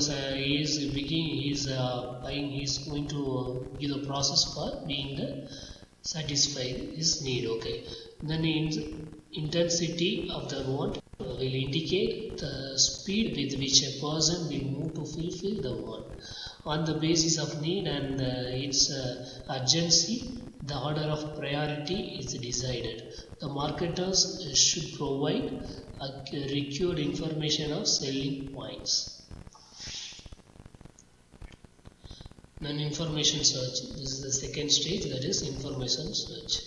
The customers may take after they have recognized the problem or need in order to find out what they feel is the best solution. Okay, after knowing their need or the problem, they are supposed to know get the best solution. Okay, then they will do for the next. For that, they will go for the next stage. This is the buyer's effort searching the internal and external business environments to identify the observed source of the information related to focal buying decisions. Okay, consumers can relay or print, visual and or voice media are getting the information. In this stage,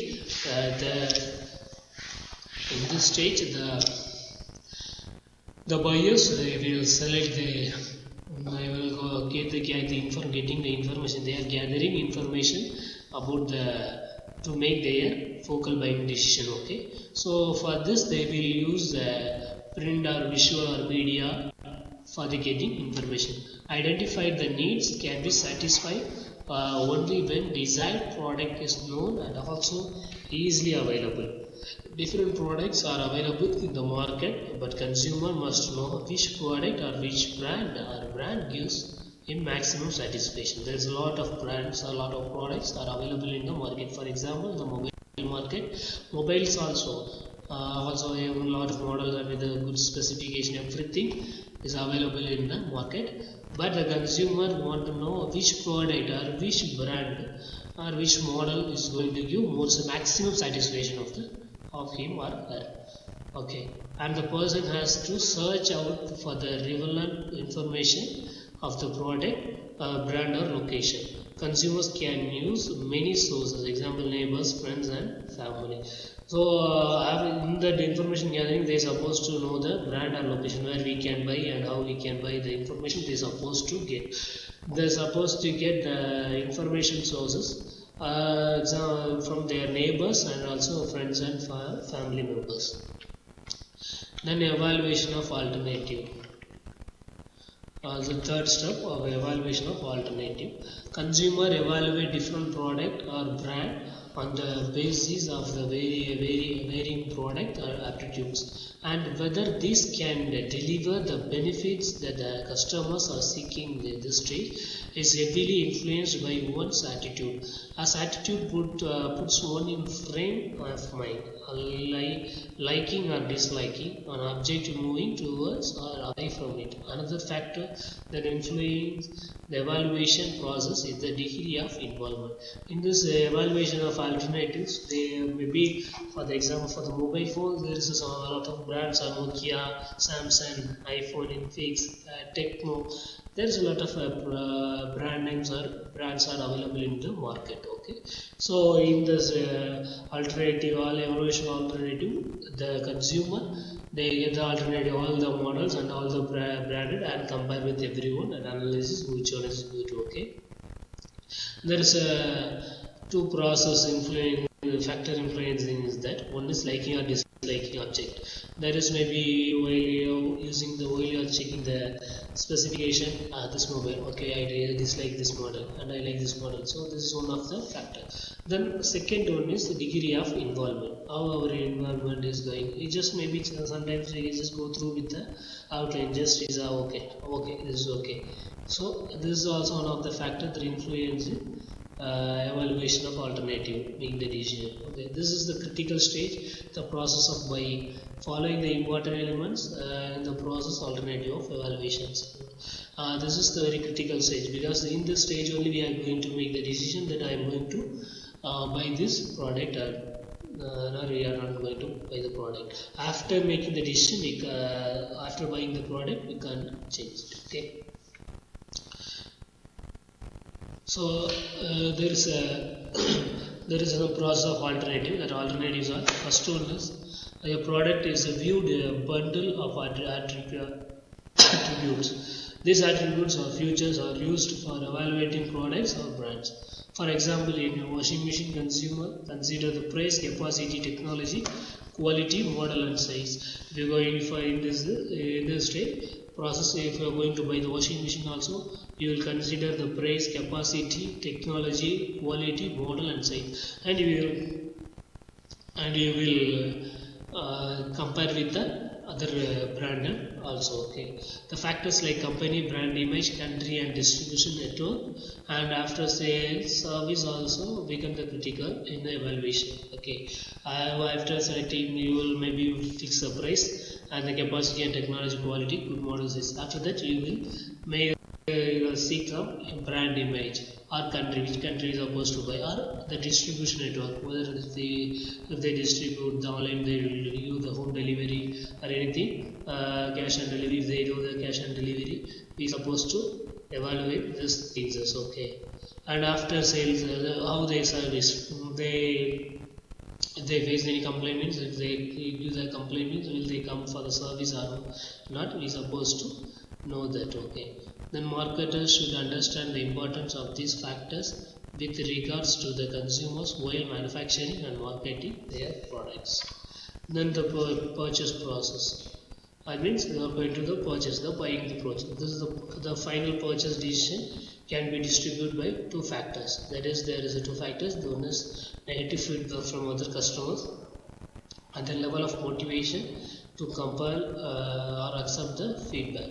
Secondly, the decision may be distributed due to the unanticipated situations such as the sudden job loss or the closing of the retail store.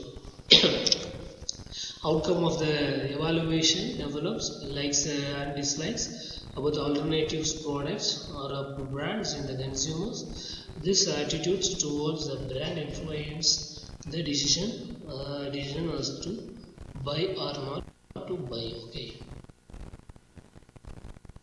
here heads towards final selection. In addition to all the above factors, situational factors like finance options, dealer terms, failing prices, etc. are also considered. Then post-purchase process. This stage is critical to retain the customers. In short, customers compare the product with their expectations and their satisfaction or dissatisfied. This can then greatly affect the decision process for the similar process from the same company in the future, mainly the information search stage and evaluation of alternative stage. If customers are satisfied, this results in the brand loyalty, and the information search and evaluation by alternative stages are often fast-tracked or skipped completely, positive or negative feedback. Then there is some non-compensatory decision rule that in contrast to the above rule, non-compensatory rule.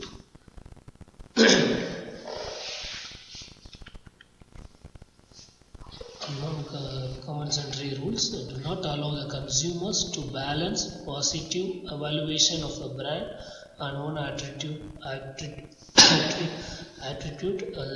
There are three types of non-compensatory rules that are the EPS, extensive problem solving, limited problem solving, and routine problem solving. EPS, LPS, RPS. Okay. The consumer decision making process is a complex with a varying degree. All the purchase decisions do not require extensive effort. And the continuum of an effort ranging from the very high to very low, it can be to three specific level. That's already I told you. EPS, LPS, RPS. Okay, this is the levels of decision making. I mean the non-compensatory decision making. Okay, first one is EPS. extensive problem solving. When the consumer buying a new or unfamiliar product, it usually involves the need to obtain substantial information and long time to choose. They must form the concept of the new product category and determine the criteria to be used in the choosing the product or brand. Then limited problem solving. Sometimes consumers are familiar with both product category and various brands in that category, but they have not fully established the brand preference. They search for the additional information which help to discriminate among various brands. Okay, then routine problem solving. When the consumer have already purchased the product or brands, they require little or no information to choose the product. Consumer involved and habitual and automatic purchase. Then cognitive reasoning. This is consistent thoughts, beliefs, or the attitudes, especially as relating to behavioral decision and attitude change. Okay. In the field, the psychologically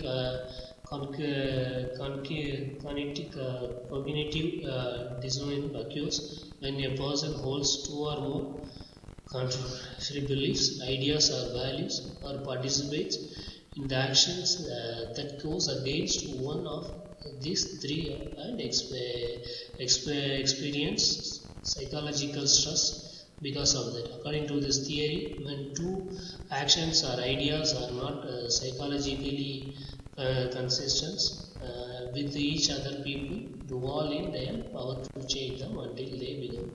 Okay. There is some of the buying behavior model, and that is the final purchase decision can be distributed by the two factors. One is negative feedback from the customers and the level of motivation, couple actions from the feedback. Secondly, the decision may be distributed due to unanticipated situations such as sudden job loss or closing of the retail store. Okay, there is a types of consumer behavior model. That is one is black box model, and one is John Howard model and Howard Said model, and Collat Blackwell model, and Nicosia model. Okay, these are the 5 models all in the consumer buying behavior model. Okay, this is the model we just learned about. Upcoming classes. In the next class, I will explain we will discuss about this models. Okay, these models. Okay, in this class we discuss about the first unit. We just discuss about the consumer behavior. What is we learn the consumer? What is the consumer behavior and the definition of the consumer behavior? And we just know who is the customers versus consumer. Who is the customer? I already told. Customer means those who already, the consumer means those who going to consume the product, the company product. Customer is those who already consumed or already used the company product. They are called as customers. Okay. Then we just learn the 3 influence in the customer's mind while taking the decision or while they planning to consume the product. That are the external, internal organization, external, economic, technological, political, cultural, demographic, and natural word of mouth, situational factors, family and friends. In internal, the personality, lifestyle, attitudes, motivation, feelings, knowledge, past experience. The organization influence, brand, advertising, promotion, product, price, service, convincing, the packaging, quality, stores, loyalty programs, product availability. Okay, and then we just learn about need for the study of consumer behavior. Why the consumer behavior study is very needed in the organizations, and then the importance of the consumer behavior. In that we learn about the modern philosophy, achievement of goals, useful for the dealers or salesmen, more relevant marketing of performance program and adjusting marketing performance. Okay, then predicting the market trend and consumer difference. These are the importance to learn the study the consumer behavior. Then we learn the characteristics of the consumer behavior. There is the information search and brand loyalty, price elasticity, and the demand. Okay.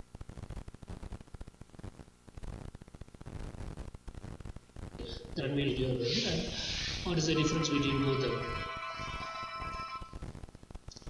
Okay.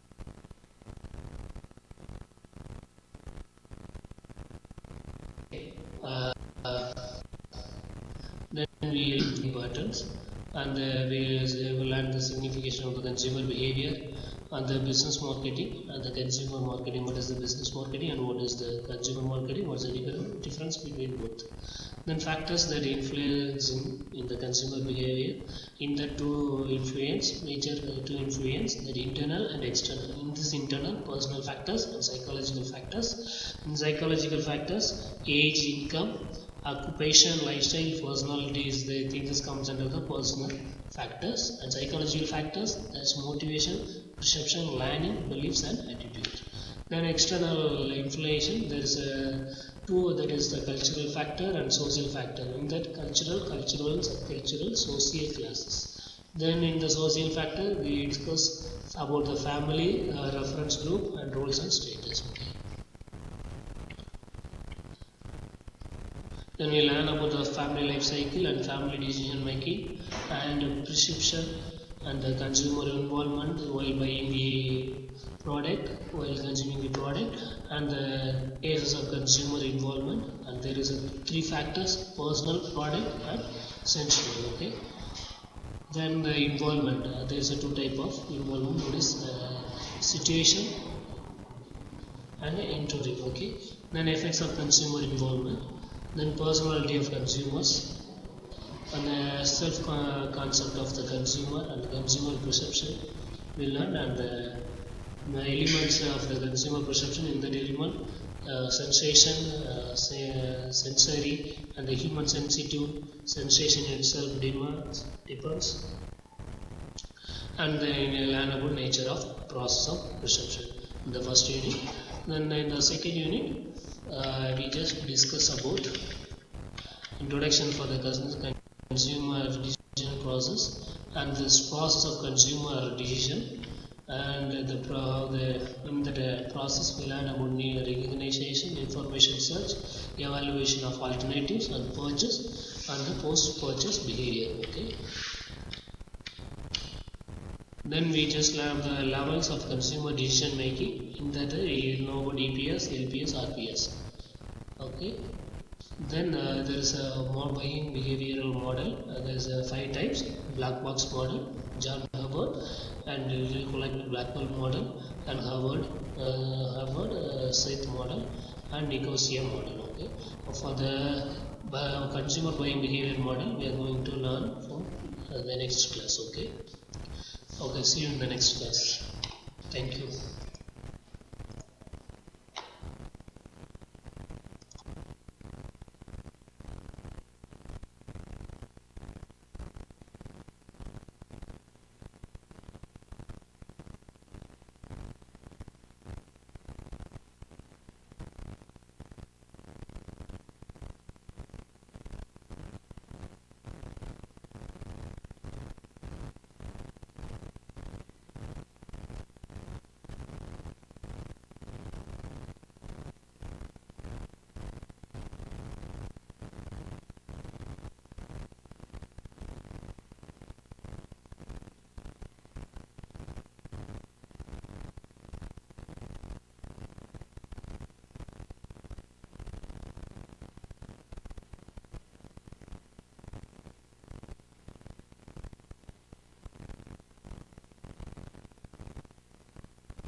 Good afternoon, students.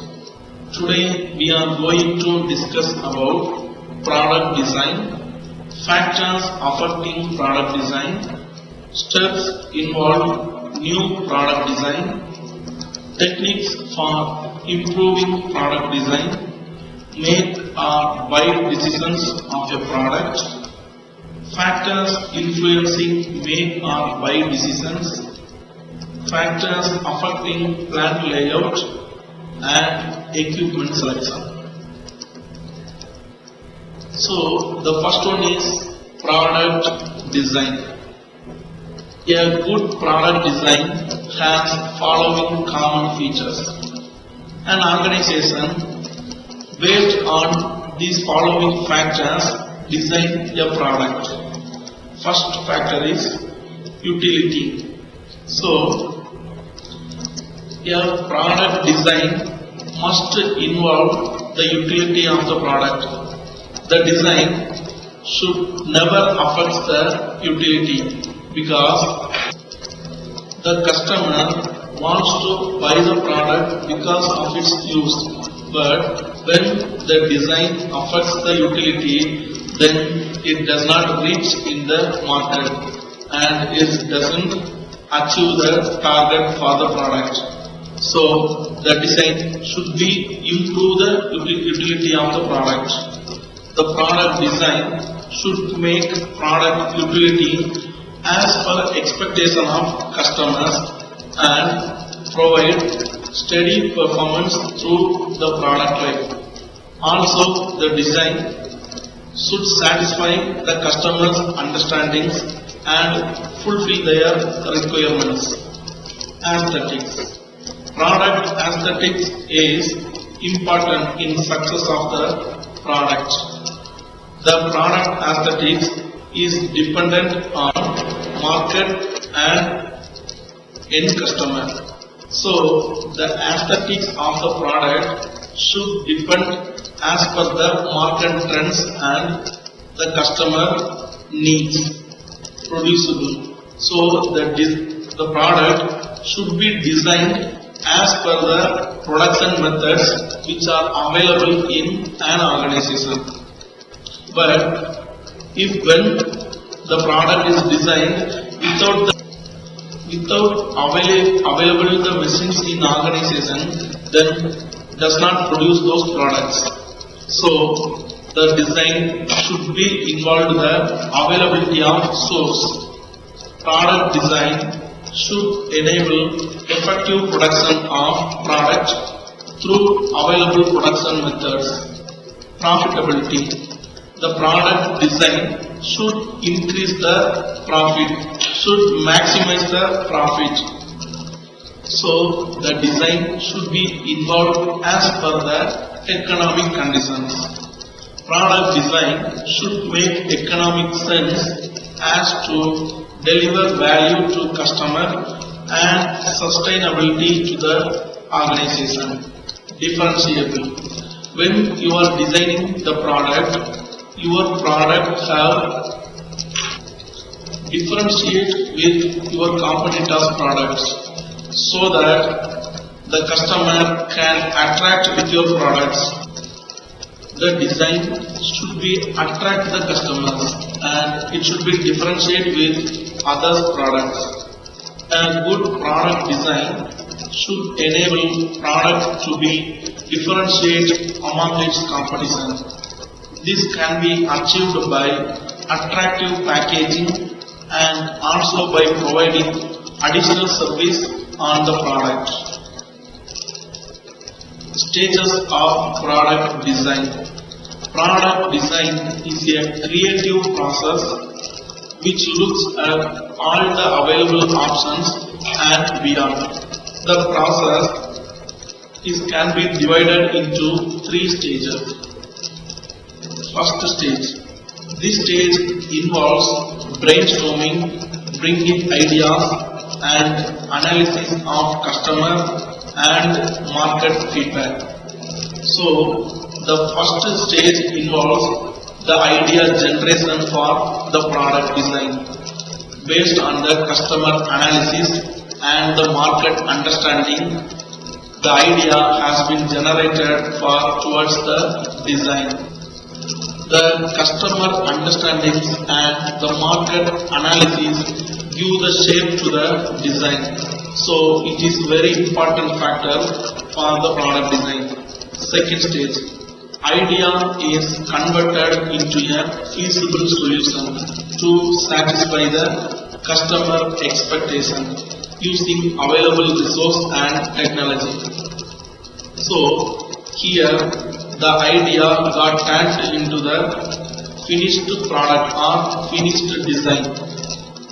With the available resources, an organization designed the product. So here the prototype is built and tested and ready for the finished product. Third stage, this is the last stage in which the product is introduced in the market. So the product launch is the important milestone for an organization. So before introducing the product, you should create the awareness about the product to the customers and in the market, so that the customers knows your product and you can reach the target. Otherwise, your product will be failure and an organization meets a great loss because of not reaching in the market. Factors affecting product design. A successful product design is combination factors as follows. Correct team selection. So for designing the product, the designers should know the understanding of people's mind and the customers' responses, so that they can give the shape of customers' understandings. This is very essential to get the correct team in place, which has expert designers who are not only aware and comfortable with technology, but also understanding of customer expectation. So the designers, those who knows the technology is not enough. They also know to understand the customer expectation for designing the product. Customer involvement.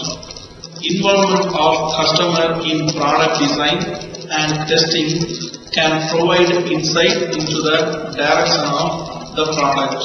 So when the customers are involved in designing the product, they can give the direction to design the product. They give the way to make the difference and develop the product.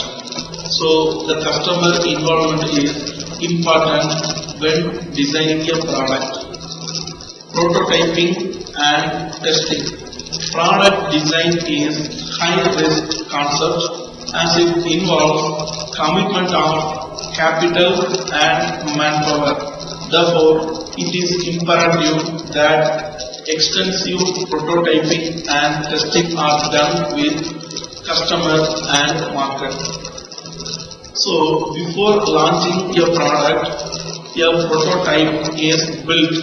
Prototype means the physical sample piece for the finished product that is created and testing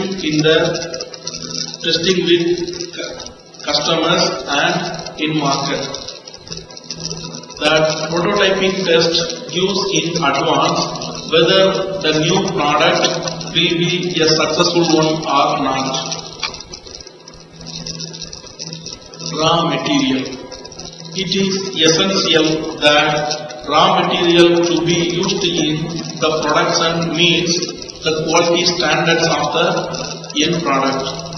For making the quality finished good, the raw material is also a quality one. Furthermore, procurement system needs to be in place to ensure continuous and cost-effective supply. So the organization, to ensure the good quality raw materials for producing the good quality products. Production method and process layout. Feasibility of production method and process layout determines future success of the product. So, the suitable production method and the plant layout has been selected for the product design. External factors. Environmental and government regulations plays an important part in product design, and these norms are updated from time to time. So, product design should have the flexibility to adapt. Also, the competitor's product also an important factor, an important external factor for designing the product. Major steps involve new product design process, idea generation. The design process begins with understanding the customers and their needs. Ideas for new products can come from a variety of sources, both within and outside the firm. Internal sources include employees, research and development, market research, sales force, and reverse engineering. So, the idea is created by the customer needs and requirements, because customers are the only source, those who are buying the new product. So, it is very important that customer involvement in the new product design, and reverse engineering is nothing but when an organization introduces a new product in the market that other competitors or other organizations for buying the machine and dismantle the product to learn the design and working process. That is called reverse engineering. The external sources include customers, legislation, environment, technology, and strategic position of the organization. Competitors are also the source of ideas for new products or services. Perceptual maps, benchmarking, and reverse engineering can help companies learn from their competitors. Perceptual map helps to compare customer perceptions of a company's products with competitors' products. It is a visual method of comparing customer perceptions of different products or services. So, when customer giving the feedback about the competitors' products is one of the important strategy for an organization to produce the new product design.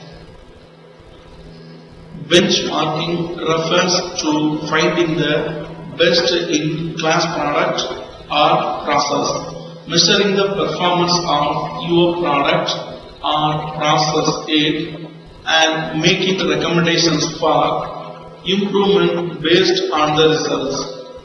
Reverse engineering refers to carefully dismantling and inspecting competitors' products to look for design features that can be incorporated to improve one's own products. Each of these sources gives a different emphasis on the requirements and the importance of idea generation. Screening of ideas. So, screening of ideas is nothing but filtering the good ideas which can turn into the maximize the profit for an organization from the all generated ideas. So, pick the one good idea from all the ideas is called screening ideas. The purpose of screening ideas is to eliminate those ideas that do not appear to have high potential and so avoid the cost incurred at subsequent stages. Using group of people, proposals could be supported by graphics, models and an outline specification and judged against a set of criteria such as necessity to the film's survival, role in filling out an existing product or service, degree of overlap with existing products and services, utilizing existing processes and capabilities, impact on overall sales and profits of the company. To have a better evaluation of ideas, each of the dimensions of the ideas is scored on a 0 to 10 scale and each dimension is attached weights as per these dimensions. The resulting aggregate score helps in deciding which idea to progress and which idea should drop. Feasibility study. Feasibility study is an analysis that takes all the project's relevant factors and it includes market analysis, economic analysis and technical and strategic analysis. First one is market analysis. So, to analyze the market conditions and market trends for introducing the new product design. So, whether market having the enough demand for the new product, that is market analysis. And once the demand is enough for producing the new product, then it is come for economic analysis. So, here an organization to analyze the economic conditions of the product, whether the product can give the enough profit for an organization. Here they establish some production for the new product and estimate the sales volume and calculate the nominal profit for an organization and technical and strategic analysis. So here the technical is concerned with the respect to the technology, the availability of raw materials and the materials and the process about the new product which are available in an organization. Initial screening of the ideas is designed to stop the ideas which are unsuitable for further considerations. Feasibility study consists of a market analysis and economic analysis and technical and strategic analysis. Marketing takes the ideas that are generated and the customer needs that are identified from the first stage of the design process and develops alternative product concepts. The market analysis through customer analysis and market survey assess whether there is an enough demand for the proposed product to invest in developing further. Then economic analysis. If the sufficient demand exists, then there is an economic analysis that aims at establishing the production and development costs and compares them with estimated sales volume. The profit potential of the product can be studied using quantitative techniques such as cost benefit analysis, decision theory, net present value or internal rate of return. Preliminary design. In the preliminary design, they create the prototype sample. So the prototype is nothing but the physical sample of a designed concept. So once the prototype is built, then they can get a new idea to modify the same prototype. So the prototype is built and testing the same prototype, and once are modified, they again retesting the prototype. So they can test and again modify the prototype until the finished product comes. So they come with a finished product after so many testing of the prototype. Design engineers take general performance specifications and translate them into technical specifications. The process of preliminary design involves building a prototype, testing the prototype, revising the design, retesting, and so on until a viable design is determined. Design incorporates both form and function. Form design refers to the physical appearance of a product, its shape, size, color, styling, etc. Aesthetic aspects such as image, market appeal, special identification, finish, etc. will also form a part of the design. Production design is concerned with how the product will be made. Designs which are difficult to make result in poor quality products. During the design stage itself, the manufacturing aspects should be considered. The production design or design for production include simplification, standardization, and modularity. Pilot runs and testing. So here the final product or the finished product before launching in the market that been tested with customers and in the market. So in the advance, an organization can know whether the product will reach in the market or not. So that is called pilot runs and testing. In the preliminary design stage, prototypes are built and tested. After several iterations, pilot run of the manufacturing process is conducted. Adjustments are made as needed before finalizing the design. Apart from continuously testing the product for performance, market testing is also carried out to check the acceptability of the product in the defined market and customer group. This helps to know in advance whether customer will accept and buy this product on launching in the market.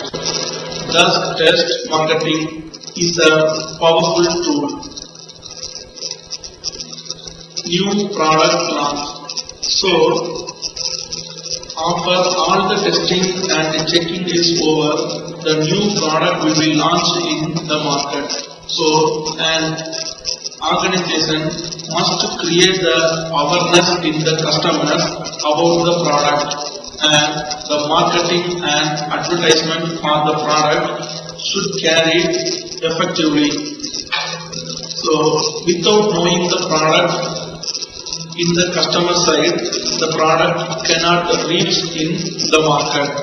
So, the organization should take the care of awareness of the product to the customers.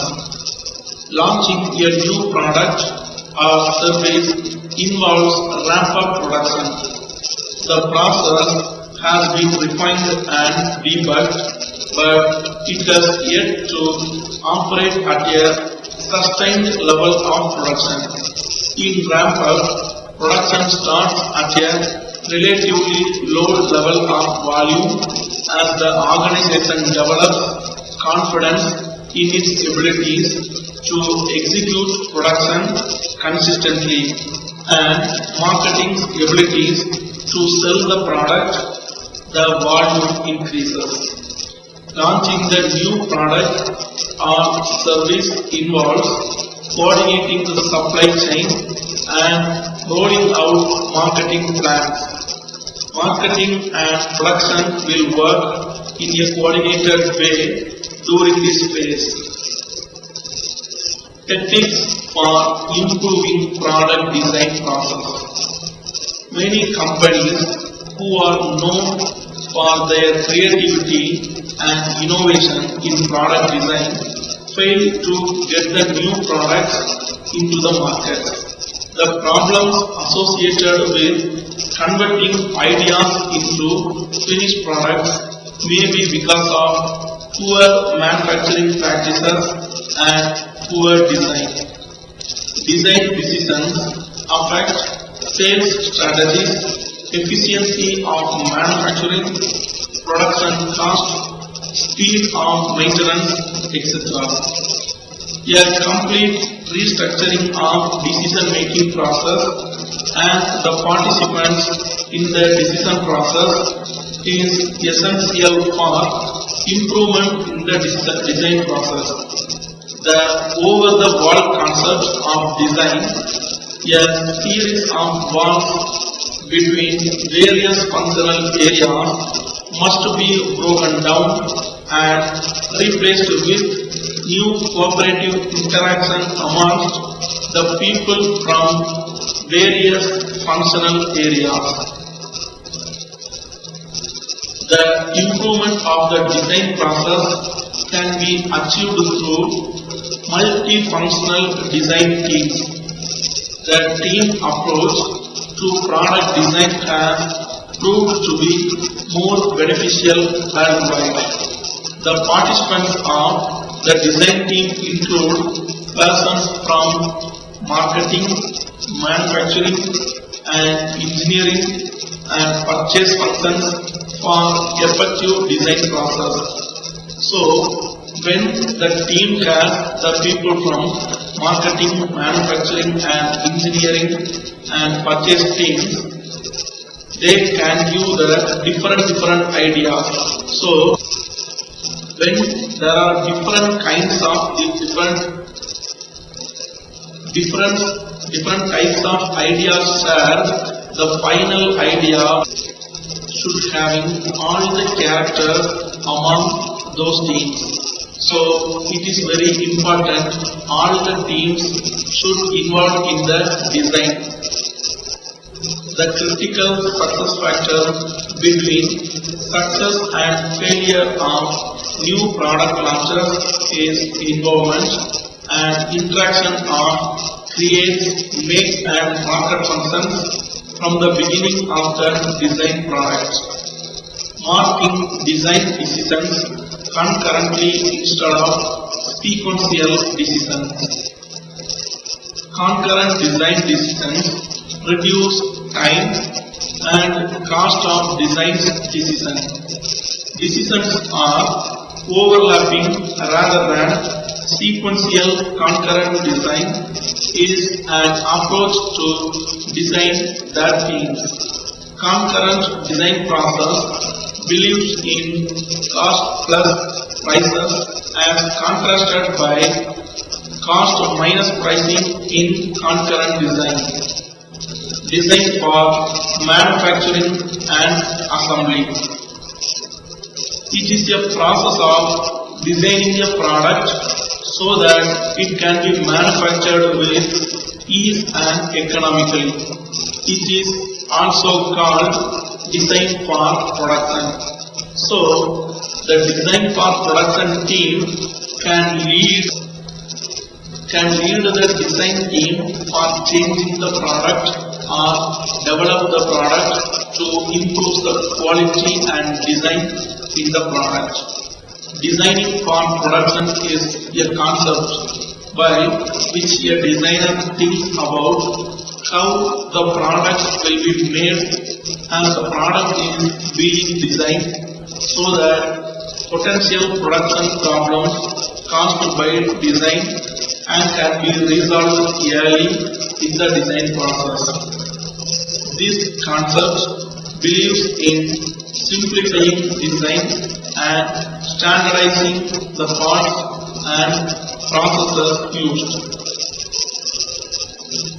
The basic principles of design for manufacturing assembly are: minimize the number of parts, use common components and parts, use standard components and tools, simplify assembly, use modularity to obtain variety, make product specifications and tolerances reasonable, design products to be robust.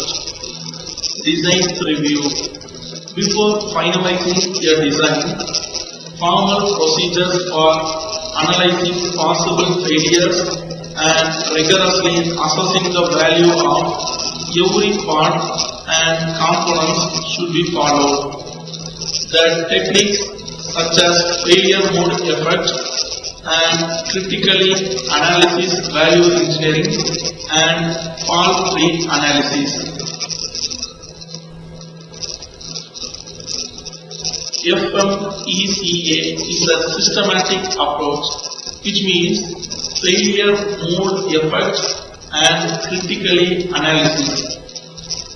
It's a systematic approach to analyzing the causes and effects of product failure. It anticipates failures and prevents them from occurring. Design for environment. As all the organization should save the environment by using the recycled materials. And in the industrial and organization, there are some acts and laws towards saving the environment. Design for environment involves design products from recycled materials using materials or components which can be recycled. It promotes the concept of green products, clean energy and environment-friendly products. Quality function deployment. Quality function deployment is nothing but it is the technology to listening the voice of the customers and then effectively responding to their needs and wants. Making design decisions concurrently rather than sequentially requires superior coordination amongst all the participants involved in designing, producing, procuring and marketing. It is a powerful tool that translates voice of the customer into design requirements and specifications of a product. It uses interfunctional teams from design, marketing and manufacturing. Make or buy decisions of your product. So when an organization needs the raw materials on a product for making another main product, it takes the decision to make or buy. So based on some factors, an organization takes the decision in making or buy the product. The make or buy decision refers to the problem encountered by an organization when deciding whether a product or service should be purchased from outside sources or manufactured internally.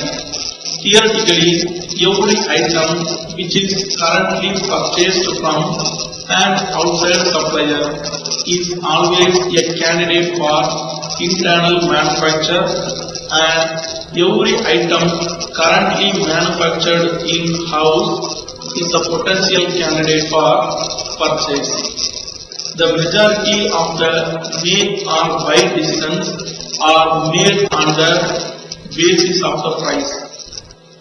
So the price factor most important factor that deciding the make or buy decision. But this is only one of the criteria which is to be evaluated in the strategic decision. Many non-cost factors encourage long-term contracts with the suppliers to aid in the achievement of production and quality levels and encourage investments in appropriate resources and new ideas. This results in excellent, mutually beneficial customer-supplier relationships developed over long periods based on trust and achievement of common objectives. Most have the make or buy decisions are complex, time-consuming and affect many parts of the organization. Senior management involvement is required in a number of the stages of this strategic decision. The following situations demand for the evaluation of make or buy decision. When the organization introduces new products. So, when an organization introducing the new products, the raw material for producing the product which are available in the market, then the organization should make the product for introducing the other product. The fluctuating demand for the company's products. When there is a high demand for the particular product and it is not available from the supplier or from vendor side, then the company is motivated to produce the demand products. When the organization carries out value analysis or cost reduction programs, which means also the organization wants to reduce the cost so that it gives the better price the product in the demand in the market. So for reducing the cost, the organization should reduce the purchasing the small products from the vendors or suppliers. So the organization takes the decision to make the product, deteriorating quality and delivery commitment of the supplier if presently the item is bought. When there is a commitment on delivery at a particular date, then the organization cannot produce that parts. So it has to be purchased from suppliers.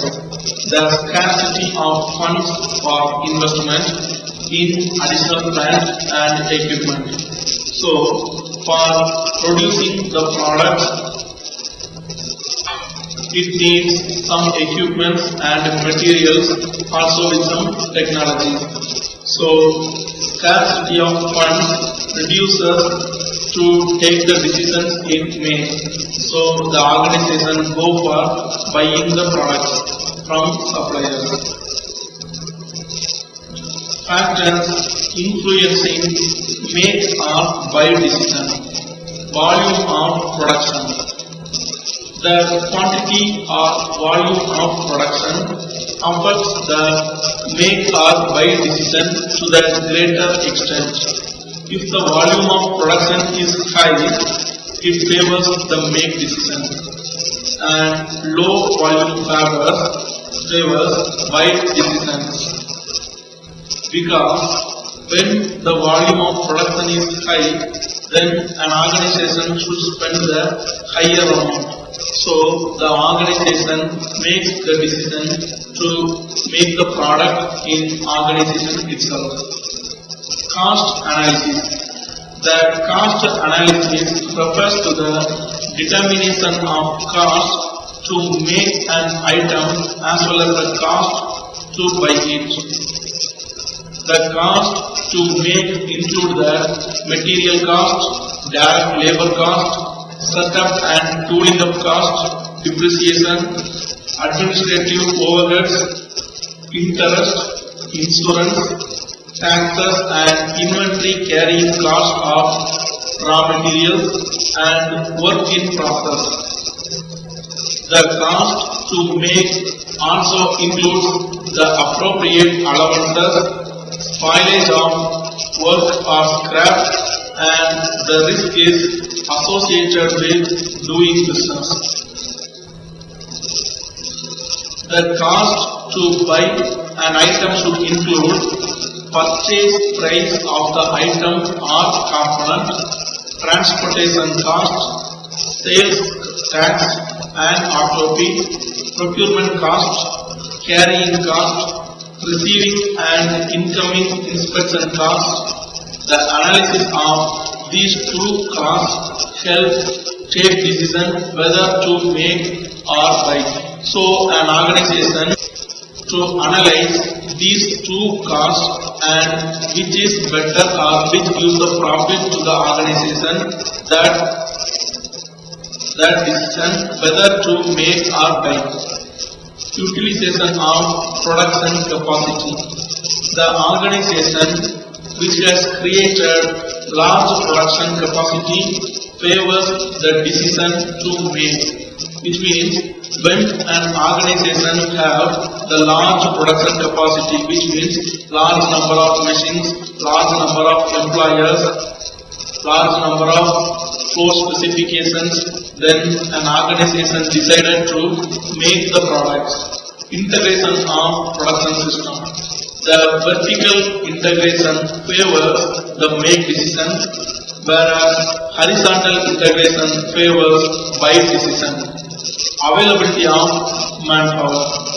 Availability of skilled and competent manpower favors makes decisions, whereas scarce manpower prefers buy decision.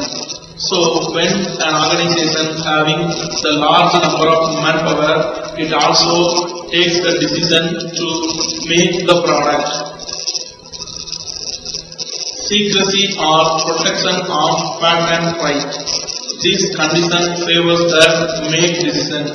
So when an organization having the secrecy about the product or it is not allowing to release the design in the market or outside the competitors, then it favors the make decision. Fixed cost. A lower fixed cost favors the decision to make the product, and the higher fixed cost the make decision to buy. Availability of competent suppliers or vendors. When the suppliers or vendors are having enough for supplying the products, then an organization also wants to buy the products from those suppliers. Quality and reliability of vendors. An organization, when having the quality or reliability of vendors, who's giving the quality products and giving the delivery at a correct time, means an organization should take the decision to buy the products from the reliable vendors. Major factors affecting plant layout. So, what is plant layout? Plant layout is nothing but it is the technique to locating the machines. Policies of management. So, there are so many factors that affecting for locating the machines. The first factor is policies of management. It is important to keep in mind various managerial policies and plans before deciding plant layout. Various managerial policies relate to future volume of production and expansion, size of the plant, integration of production process, facilities to employees, sales and marketing policies, and purchasing policies, etc. These policies and plans have positive impact in deciding plant layout, plant location. Location of your plant greatly influences the layout of the plant. Topography, which means the shape and the site of the floor, shape, climate conditions and size of the site selected will influence the general arrangement of the layout and the flow of work in and out of the building. Because there are some machines which are operated under a certain temperature. So here the climate conditions also takes the factor to locate the machines. Nature of the product. Nature of the commodity or article to be produced greatly affects the type of layout to be adopted. In case of process industries, where the production is carried in a sequence, product layout is suitable. For example, soap manufacturing, sugar producing units and brewery apply product type of layout. So, for example, in these soap manufacturing, sugar producing and breweries, there are a continuous process. So, for the continuous process, the product type of layout is the best one. And on the other hand, in case of intermittent or assembly industries, process type of layout best suited. For example, in case of industries, manufacturing cycles, typewriters, sewing machines and refrigerators. So these are the assembly industries. So the process type of layout is best suited for these. Volume of production. Plant layout is generally determined by taking into the consideration of quantum of production to be produced. There are three systems of production: job production, mass production and batch production.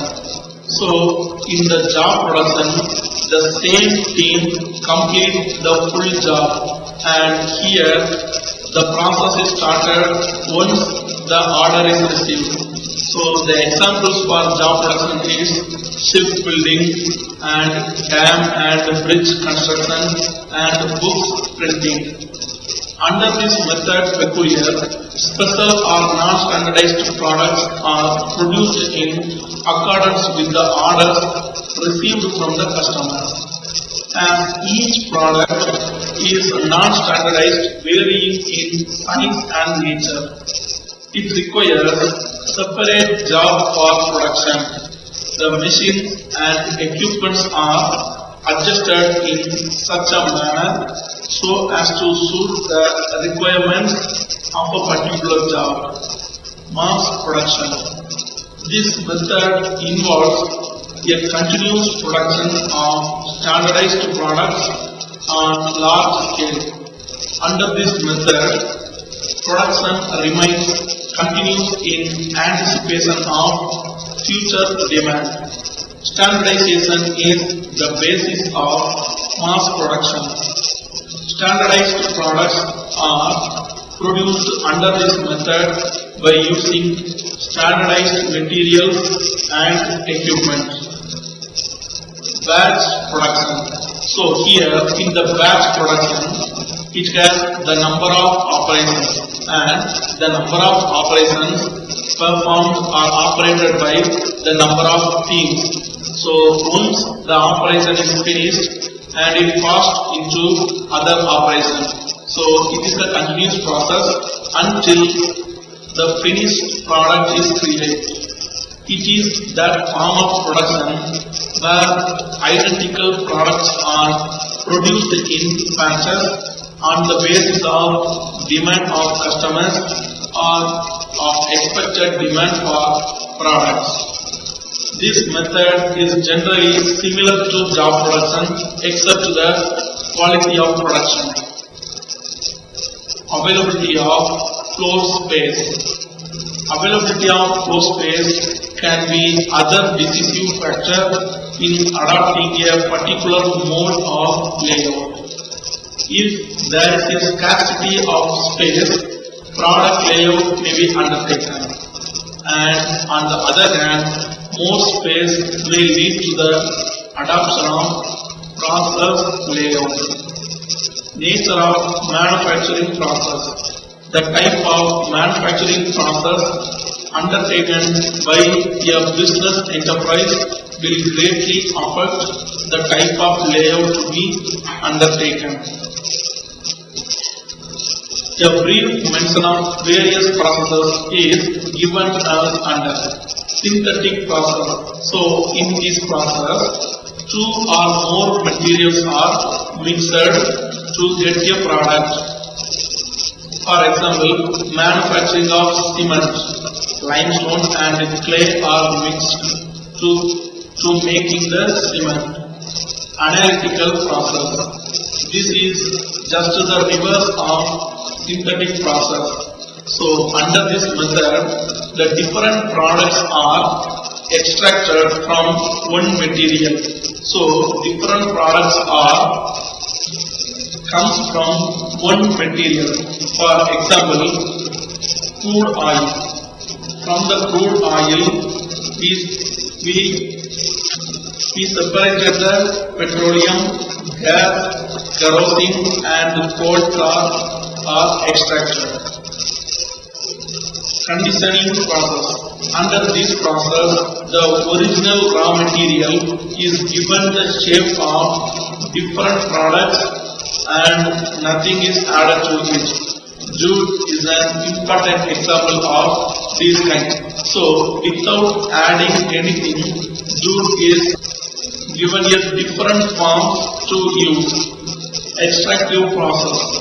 This method involves the extraction of a product from the original material by the application of heat or pressure. This involves the process of separation. For example, aluminium is separated from bauxite. So, when you are heating bauxite, we can get aluminium. This is extractive process. Repairs and maintenance of equipment and machines. So, when you are planning for the layout or locating the plants and machines, you also plan for maintenance. So, there is a proper space for maintaining the machines and repairing the machines. The plant layout should be designed in such a manner as to take proper care with regard to repair and maintenance of different types of machines and equipment being used in the industry.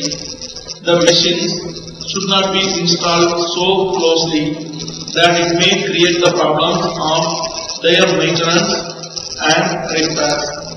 It has been rightly said that not only should access to parts for regular maintenance such as oiling be considered in layout, but also access to machine parts and components when replacement and repair are fairly common. Equipment selection. The best roadmap for what to consider and how results from the life cycle cost analysis approach and its sum total of satisfying aspects. A total cost of ownership approach that identifies needs and assigns values to be evaluated can balance the limitations of first cost considerations on total comfort, satisfaction and long-term cost. To perform this, engineers must be able to specify the best equipment for a design as well as be subject matter experts on constructability, operations, maintenance, human behavior, economics and manufacturing. One challenge is identifying aspects for consideration. This diverse knowledge is necessary to create the roadmap for equipment evaluation. Factors of evaluation. A multitude of varying factors exist for every project and owner, including but not limited to. First, cost. Budgets are a strong consideration, and engineers must limit the equipment options to meet first cost requirements. The total cost of installation, including time, material, infrastructure, and opportunity cost, must be evaluated. Suitability. Equipment selection must be suitable to the application and building. For example, variable refrigerant flow or chilled beans are technologies that either do or do not work well. An example of unsuitability is chilled water in a data center. It is efficient at moving heat, but the presence of water is a high risk that must be evaluated while fixing in the data center. Constructability due to schedule, lead time, startup, commissionability. Aspects such as equipment, procurement, or tradesman installation time must be evaluated. For example, a piece of equipment that requires a highway shutdown so it can be transferred to the site will have an impact. As with the job site, if the equipment must be moved via crane into place, ease and cost of operations and maintenance.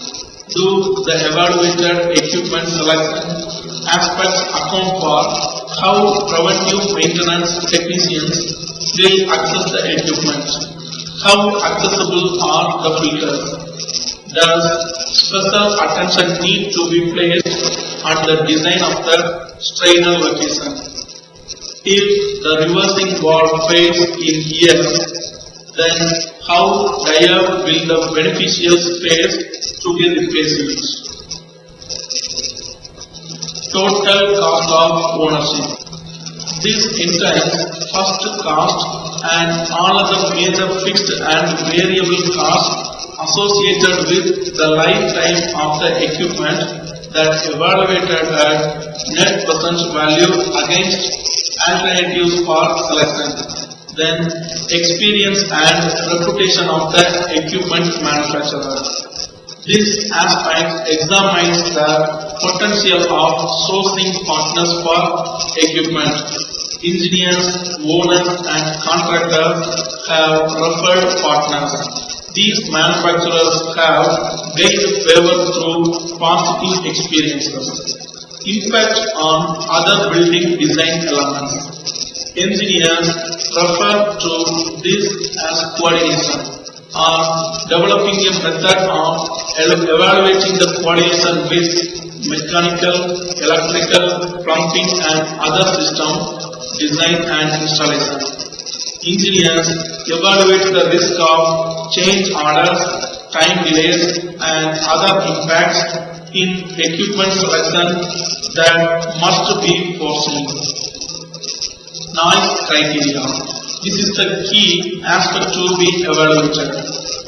Different scales for different frequencies of noise should be understood and evaluated while selecting the equipment. Lifespan. The average age of commercial or school buildings is slightly more than 40 years. Mechanical systems with proper maintenance can last more than 20 years. So the lifespan is also the important factor for selecting the equipment. Energy benefits. These types of evaluation variables are abstract and can be difficult to quantity, albeit not to be overlooked.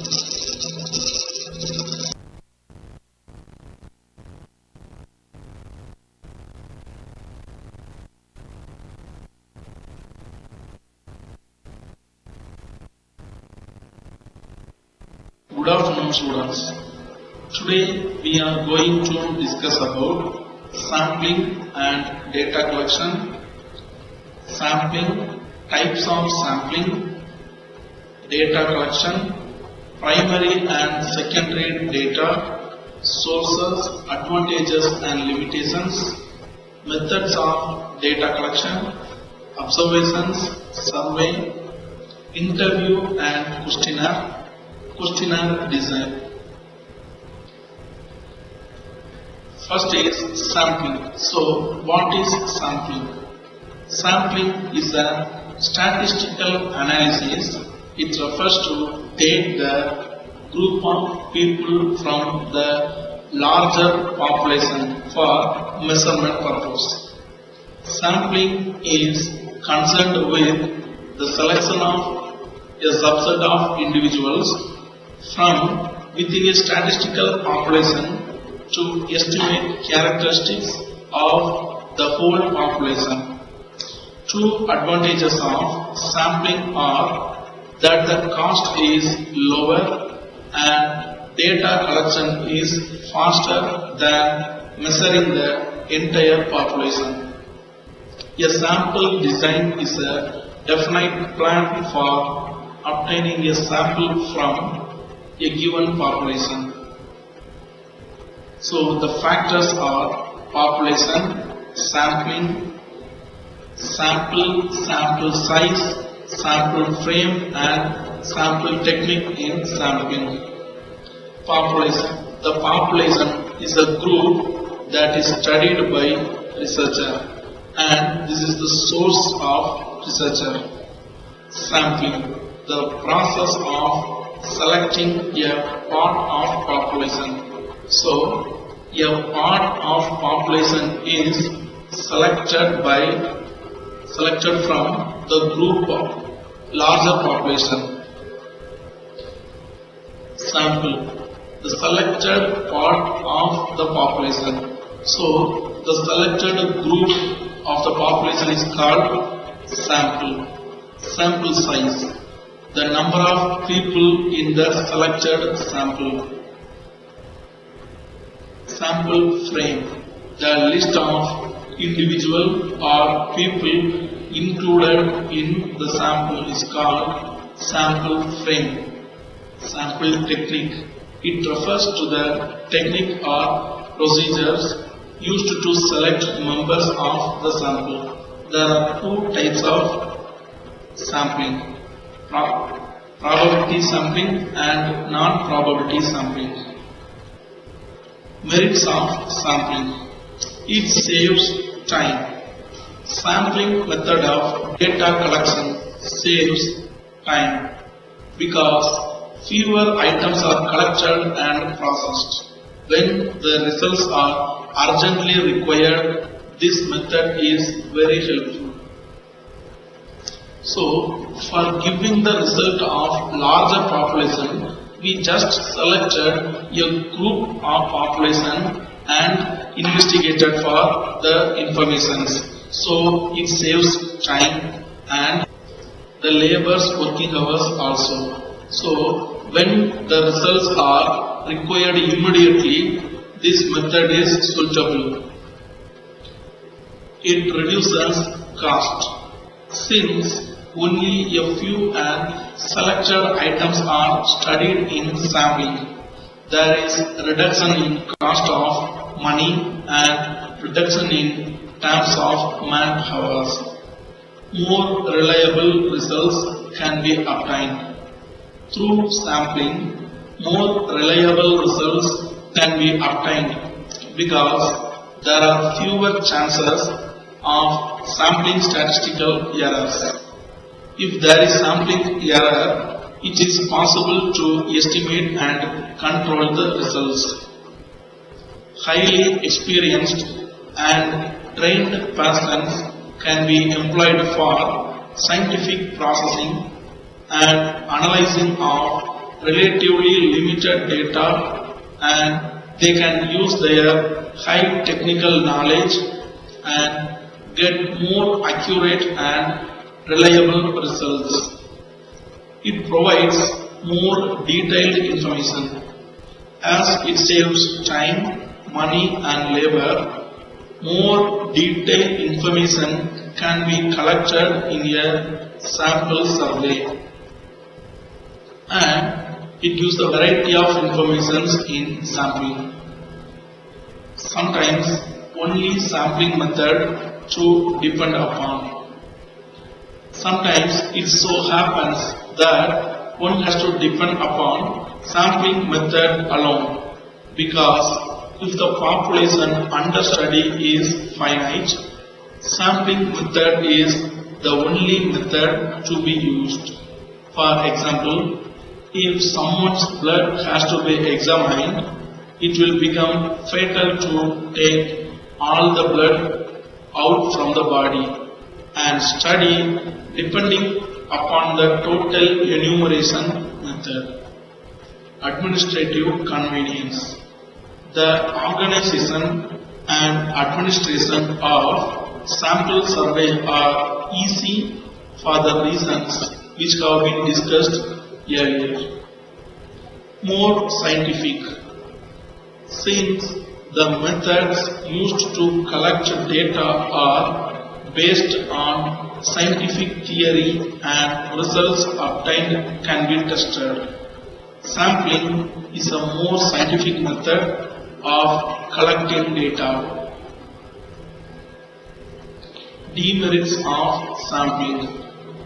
Illusory conclusion. If a sample inquiry is not carefully planned and executed, the conclusions may be inaccurate and misleading, which means the selected group is not the representative of the larger population, then the results may be inaccurate and misleading. Sample not representative. To make the sample representative is a difficult task. If a representative sample is taken from the universe, the result is applicable to the whole population.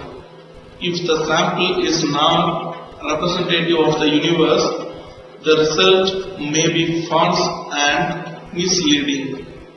Lack of experts.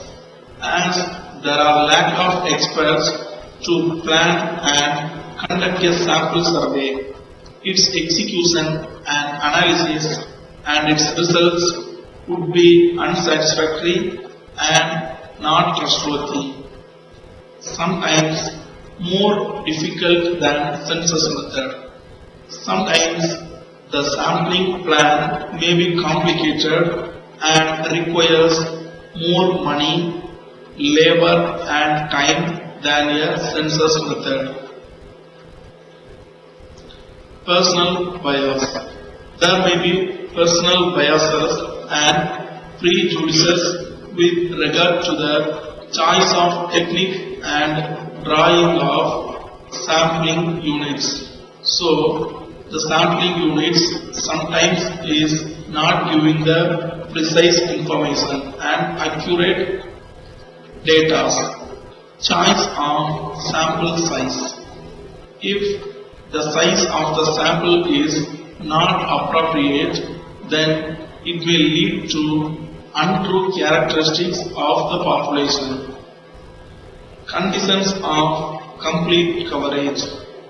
If the information is required for each and every item of the universe, then a complete enumeration survey is better, which means if the information is required for each and every item of universe, then we need to collect the data from each and every person.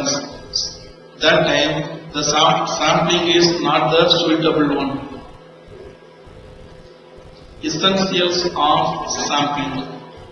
In order to reach a clear conclusion, the sampling should possess the following essentials.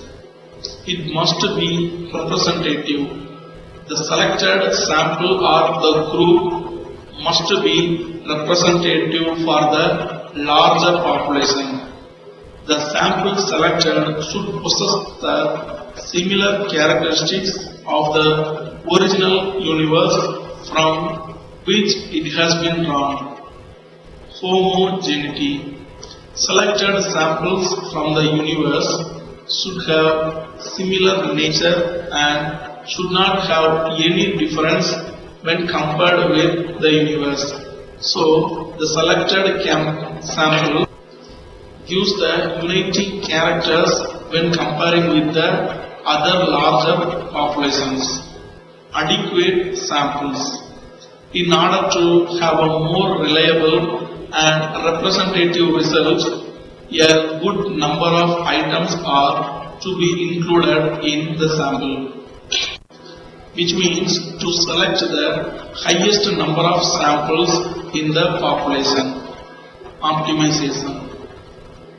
All efforts should be made to get maximum results both in terms of cost as well as efficiency. If the size of the sample is larger, there is better efficiency, and at the same time the cost is more. A proper size of sample is maintained in order to have optimized results in terms of cost and efficiency. Steps in sampling design. Define the target population. So, to select the particular group or a part of the people is selected from the larger population based on their demography or consumer behavior, etc. Select a sampling frame. To select and obtain the sample frame, which means to getting the accurate or acquiring the accurate information from the sampling cube. Determine if a probability or non-probability sampling method will be chosen. So, the researcher, based on the sampling design, he chose the method in sampling. Plan procedure for selecting sampling units. According to the type of sampling method, the procedures are planned. Determine sample size. So, to determine the size of the sample according to the given relevant data, select actual sampling units. To select the actual sampling units, conduct field work and investigate the respondents and inquire the characters whether the given information is true or not. Types of sampling. Sampling methods. Sampling in market research is of two types: probability sampling and non-probability sampling. Let's take a closer look at these two methods of sampling. First one is probability sampling. So, probability sampling is nothing but if the selected population having the equal chance of to be selected. It is a sampling technique where a researcher sets a selection of a few criteria and chooses members of a population randomly. All the members have an equal opportunity to be a part of the sample with this selection parameter. Probability sampling is a sampling technique in which researchers choose samples from a larger population using a method based on the theory of probability. This sampling method considers every member of the population and forms samples based on a fixed process. Simple random sampling. In a simple random sample, every member of the population has an equal chance of being selected. your sampling frame should include the whole population. To conduct this type of sampling, you can use tools like random number generator or other techniques that are based entirely on chance. For example, if you want to select 100 employers in a company where 1000 employers are working, means you assign a number 1 to 1000 and you randomly select the employers by random number generator until reaching 100 employers. Then systematic sampling. Systematic sampling is similar to simple random sampling, but it is usually slightly easier to conduct. Every member of the population is listed with a number, but instead of randomly generating numbers, individuals are chosen at regular intervals, which means if you want to select 100 employees out of 1000 employees, means first you assign the numbers to all the employees and you select one number. If you select the number 6, means the system selects the regular interval of 6, which means the employees select on 6, 12, 18, 24. These are the regular interval between 6. This is systematic sampling. So here the employees are selected between the regular intervals. Stratified sampling. This sampling method is appropriate when the population has mixed characters and you want to ensure that every character is proportionally represented in the sample. You divide the population of the groups based on the relevant characters: gender, age, range, income, bracket, job role. So, for example of stratified sampling is, if you want to select 100 employers in the company, but there are 800 female employers and 200 male employers working, means you have to select 80 employers from female and 20 employers from male. So you have to ensure the gender balance of the company. That is stratified sampling. Next one is cluster sampling. Cluster sampling also involves dividing the population into subgroups, but each subgroup should have similar characters to the whole sample. Instead of sampling individuals from each group, you randomly select entire subgroups. If it is practically possible, you might include every individual from each sampled cluster. If the clusters themselves are large, you can also sample individuals from within each cluster using one of the techniques above. For example, here the company has 10 branches in the country, means if you don't have the capacity to visit all the branches, means you randomly select 3 branches for collecting the information. That is cluster sampling. Non-probability sampling. In non-probability sampling, the researcher chooses members for research at random. So here, everyone is not having the equal chance. So that is called non-probability sampling. This sampling method is not a fixed or predefined selection process.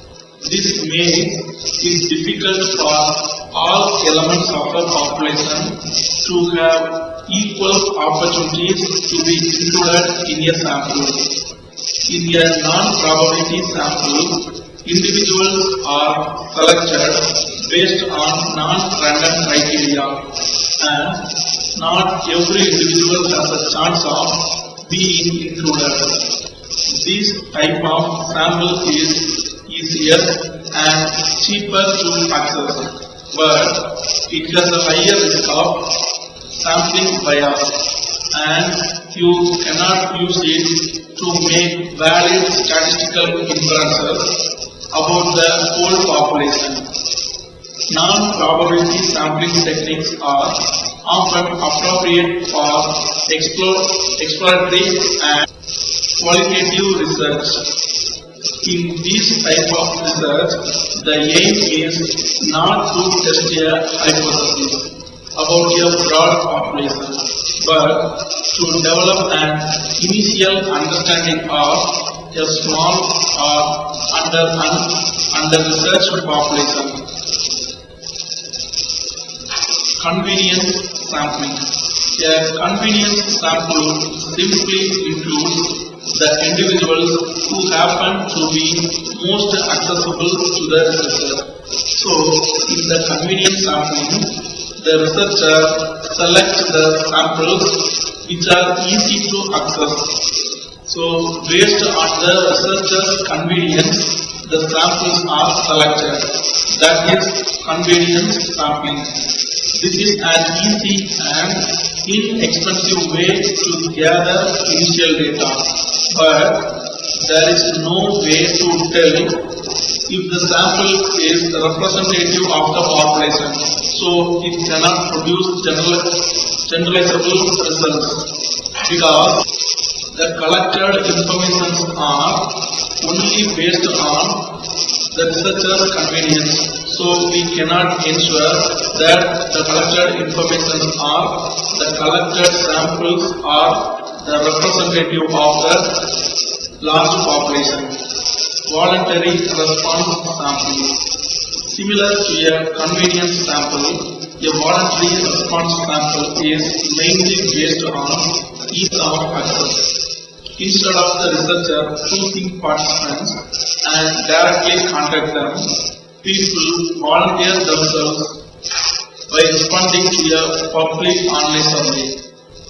Voluntary response samples are always at least somewhat biased, as some people will inherently be more likely to volunteer than others. For example, if you are going to take a survey to all the students in university, but some students comes volunteer and gives the information, and some students not coming in front to gives the information. So we cannot ensure that the collected information from volunteer students is not for all the students. That is voluntary response sampling. Purposive sampling. This type of sampling involves the researcher using their judgment to select a sample that is most useful to the purposes of the research. For example, if the researcher wants to take the survey of opinions and experience in the different able students, means the researcher should select a disabled people so that he can collect the accurate information. It is often used in qualitative research, where the researcher wants to gain detailed knowledge about a specific phenomenon rather than make statistical inferences. An effective purposive sample must have clear criteria and rationale for inclusion. Snowball sampling. If the population is hard to access, snowball sampling can be used to recruit participants via other participants. The number of people you have access to snowballs as you get in contact with more people. So, for example, if you want to survey the homelessness people of the city means, you meet one person that comes voluntary to participate in the research, and he will give all other neighbors details he knows, and there is no list of homeless people means you select the snowball sampling method. Data collection. Data refers to information or facts. Often researcher understands by data only numerical figure. It also includes descriptive facts, non-numerical information, qualitative and quantitative information. Data could be broadly classified as primary data and secondary data. Primary data. It is known as the data collected for the first time through field survey. So the primary data is the first hand data and it is collected at first time by the field survey. Such data are collected with specific set of objectives to assess the current status of any variable studied. Primary data are generally information gathered or generated by the researcher for the purpose of the project immediately at hand. When the data are collected for the first time, the responsibility for their processing also rests with the original investigator. Secondary data. It refers to the information or facts already collected. Such data are collected with the objective of understanding the past status of any variable.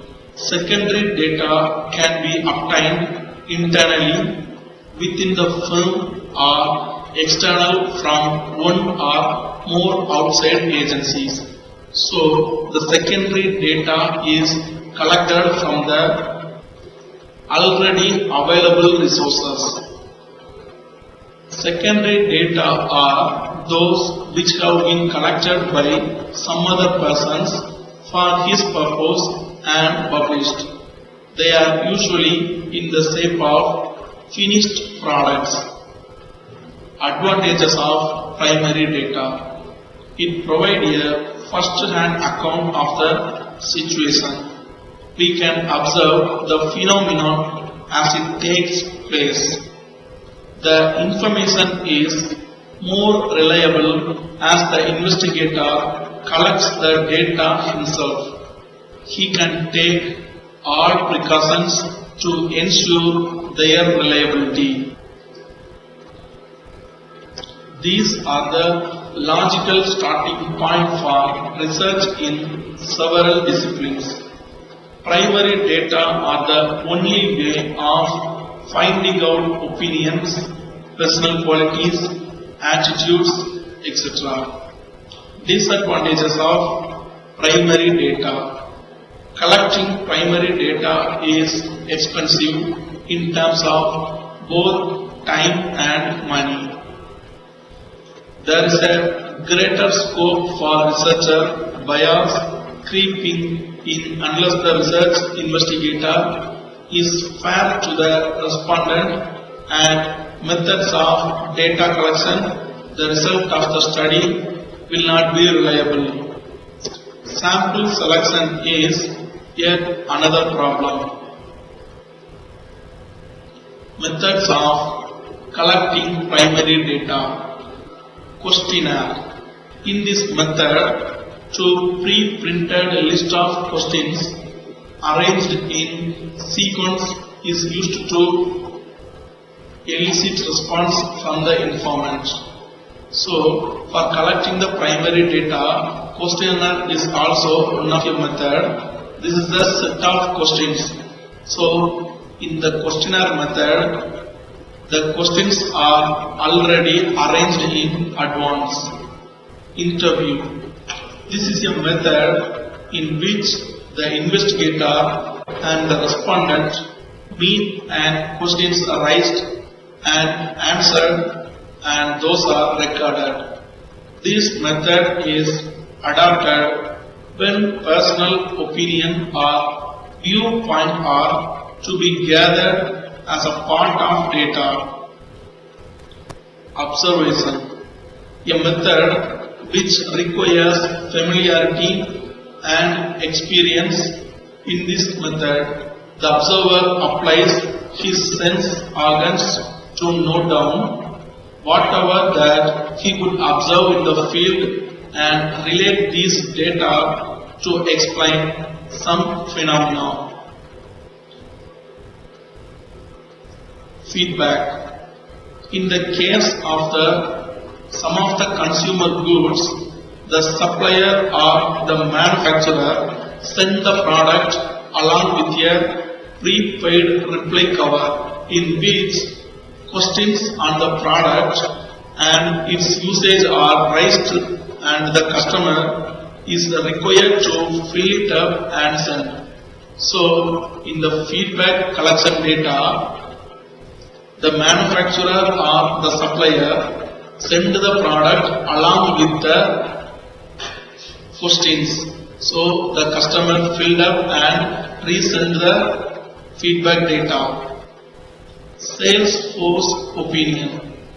The sales representatives visit the distributor or the retailer's shop to note down the detail of stock movement, availability of items, which give the valuable information, so that the sales representative can give the list of which products sold earlier and what are the products are still not selling in the shop, so that an organization can plan and improve the quality and meets the demand. Schedule. This method of data collection is very much like the questionnaire, with little difference, which lies in the fact that schedules are being filled in by the enumerators, who are specially appointed for the purpose. Warranty card. Warranty cards are usually postal sized cards which are used by dealers of consumer durables to collect information regarding their products. The information sought is printed in the form of question on the warranty cards, which is placed inside the package along with the product, with a request to the consumer to fill in the card and post it back to the dealer. Distributor or store audit. Distributors get the retail stores audited through salesmen and use such information to estimate market size, market share, seasonal purchasing pattern, and so on. Based on the collected information, the distributors can supply the products to the retailers. Types of primary data. Structured observation. When observation takes place strictly in accordance with a plan or a design prepared in advance, it is called structured observation. In such a type, the observer decided what to observe, what to focus on, who are all to be observed, etc. Unstructured observation. In this type of observation, there is no advanced designing of what, how, when, who, etc. of observation. The observer is given the freedom to decide on the spot, to observe everything that is relevant. Participant observation. In this, the observer is very much present in the midset of what is observed. He is physically present on the spot to observe and not influencing the activities. It will help him to continuously observe and not everything that is happening around him. Non-participant observation. In this, observer remains detached from whatever is happening around and does involve himself in any activities taking place. He is present only to observe and not to take part in the activities. Controlled observation. In this case, the observer performs his work in the environment or situation, which is very much planned or designed or set. Uncontrolled observation. The observer is at freedom to observe whatever is taking place around him in the natural setup. Advantages of secondary data. The information can be collected by incurring the least cost. So here, for collecting the secondary data, for collecting the information, he no need to spend any cost. He just take the available data and available information to use. So here, no need to spend any cost. The time requires for obtaining the information is very less. For collecting the data in the primary, it takes so many time. But for the secondary data, it is already readily available. So here, no any time to spend to collect the data. Most of the secondary data are those published by big institutions. So they contain large quantity of information. Normally, the data or informations are published by big institutions. So it has the large quantity of information. Disadvantages of secondary data. Since the secondary data is a result of some other person's attempt, it need not be suitable for a researcher who makes use of it, because the secondary data or the collected data was collected as per their need. It may be suitable to themselves who collects for their use. Maybe it is not suitable for our research, which means we need so many factors or so many data, but it is the data that is not fulfilled our characters and informations. It may be inaccurate and unreliable. It may contain certain errors. In secondary data, there may be errors. Data collection methods. In this section, the researcher should describe the major methods for collecting data from the subjects. The major methods for obtaining data in a study may include personal interviews, questionnaires, observation techniques, focus groups, surveys. First one is personal interview. An interview is a direct face-to-face attempt to obtain reliable and valid measures in the form of verbal responses from one or more respondents. It is a conversation in which the roles of an interviewer and the respondent change continually. So the personal interview takes place, the face-to-face interview. So here the researcher collects the information by physically. Questionnaire. A questionnaire is means of eliciting the feelings, beliefs experiences, perceptions, or attitudes of some sample of individuals. Questionnaire is a set of questions that is asked to the respondent by the researcher.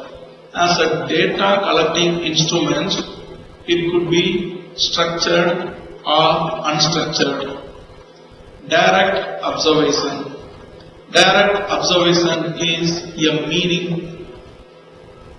a measuring instrument used to measure such traits as self-control, cooperativeness, truthfulness, and honesty. In many cases, the systematic direct observation of behavior is the most desirable measurement method. An investigator identified the behavior of interest and devises a systematic procedure for identifying, categorizing, and recording the behavior in either a natural or staged situation. Focus groups discussion. A focus group is an organized discussion session. A panel of people meets for a short duration to exchange ideas, feelings, and experience on a specific topic. A trained facilitator using group dynamics principles guides participants through the meeting. Increasingly used in social and business research, focus group meetings enable a researcher to gain much information in a relatively short period of time. Telephone surveys. Surveying by telephone is the most popular interviewing method. Nowadays, so many interviews are conducted by the telephone. Mail surveys. Mail surveys are among the least expensive. This is the only kind of survey you can do if you have the names and address of the target population, but not their telephone numbers. Mail surveys is the effective surveys that here the information are shared by mail. Computer direct interviews. These are interviews in which the interviewee enters their own answers directly into a computer. They can be used at malls, trade shows, offices, and so on. The survey system's optional interviewing module and interview stations can easily create computer direct interviews. Some researchers set up a web page survey for this purpose. Email surveys. Email surveys are both very economical and very fast. More people have email than have full internet access. This makes email a better choice than a web page survey for some populations. On the other hand, email surveys are limited to simple questionnaires, whereas web page surveys can include complex logic. Questionnaire. A set of questions designed to generate the statistical information from a specific demographic needed to accomplish the research objectives. The questionnaire is a set of questions that focused on specific objectives of topic of interest, used to gather information from target responders. Types of questionnaire. Structured questionnaire. A structured questionnaire is that one which has predetermined questions with answers. The respondents only pick the correct answer in short term yes or no. It is also called pre-coded, closed, restricted and categorized questionnaire. It's also called a closed-end question. Advantages. It is easy and less time consuming. It keeps the respondents in limits. It has objectivity. Disadvantages. Confusion and difficulty in selection. It bounds the respondents. Less possibility of return. Difficulty in reliability. Unstructured questionnaire. The unstructured questionnaire means here a set of questions are given, but the respondents need to write the answers. These answers are to be structured by the respondents. Open questions are given for the respondents to give answers. In such type of questionnaire interview, between the researcher and respondents or face-to-face conversation takes place. Such type is also called open-ended, unrestricted or non-categorical questionnaire. Advantages. It is more reliable. It's more explanatory. It gives depth of response. Disadvantages. It requires greater efforts. It is more expensive. It is risky for an investigator. Less returns by the respondents. Hand-delivered questionnaire. This is a type of questionnaire in which the investigator himself goes to the field and hand over the pre-written questions to the respondents. So, not in advance they given the questions. They just go and hand over the pre-written questions to the respondents. They only tick mark the correct answer in front of the investigator. It is also called direct questionnaire because the researcher directly distributes the questions to the respondents.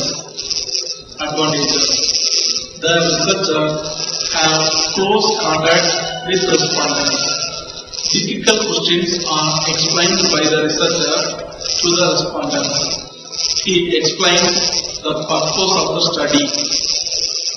And the disadvantages are it is more expensive and costly. It is more time consuming. It needs more time. Mailed questionnaire. Most of the researchers use these type of questionnaire. In that type, the respondents are living in for long areas at a distance and the questionnaire is sent to them by post. They fill it and return back to the researcher or concerned department. A particular guideline or instructions list is attached to the questionnaire for the respondent's guidance. So, the mailed questionnaire is used to the respondents who are living in the long distance. Advantages. It is useful for the researcher. It is very easy and simple. It saves time and money. Disadvantages. Lack of returns. Research takes time due to careless and laziness of the respondents. Lack of skilled respondents. Errors may occur due to misunderstanding of respondents.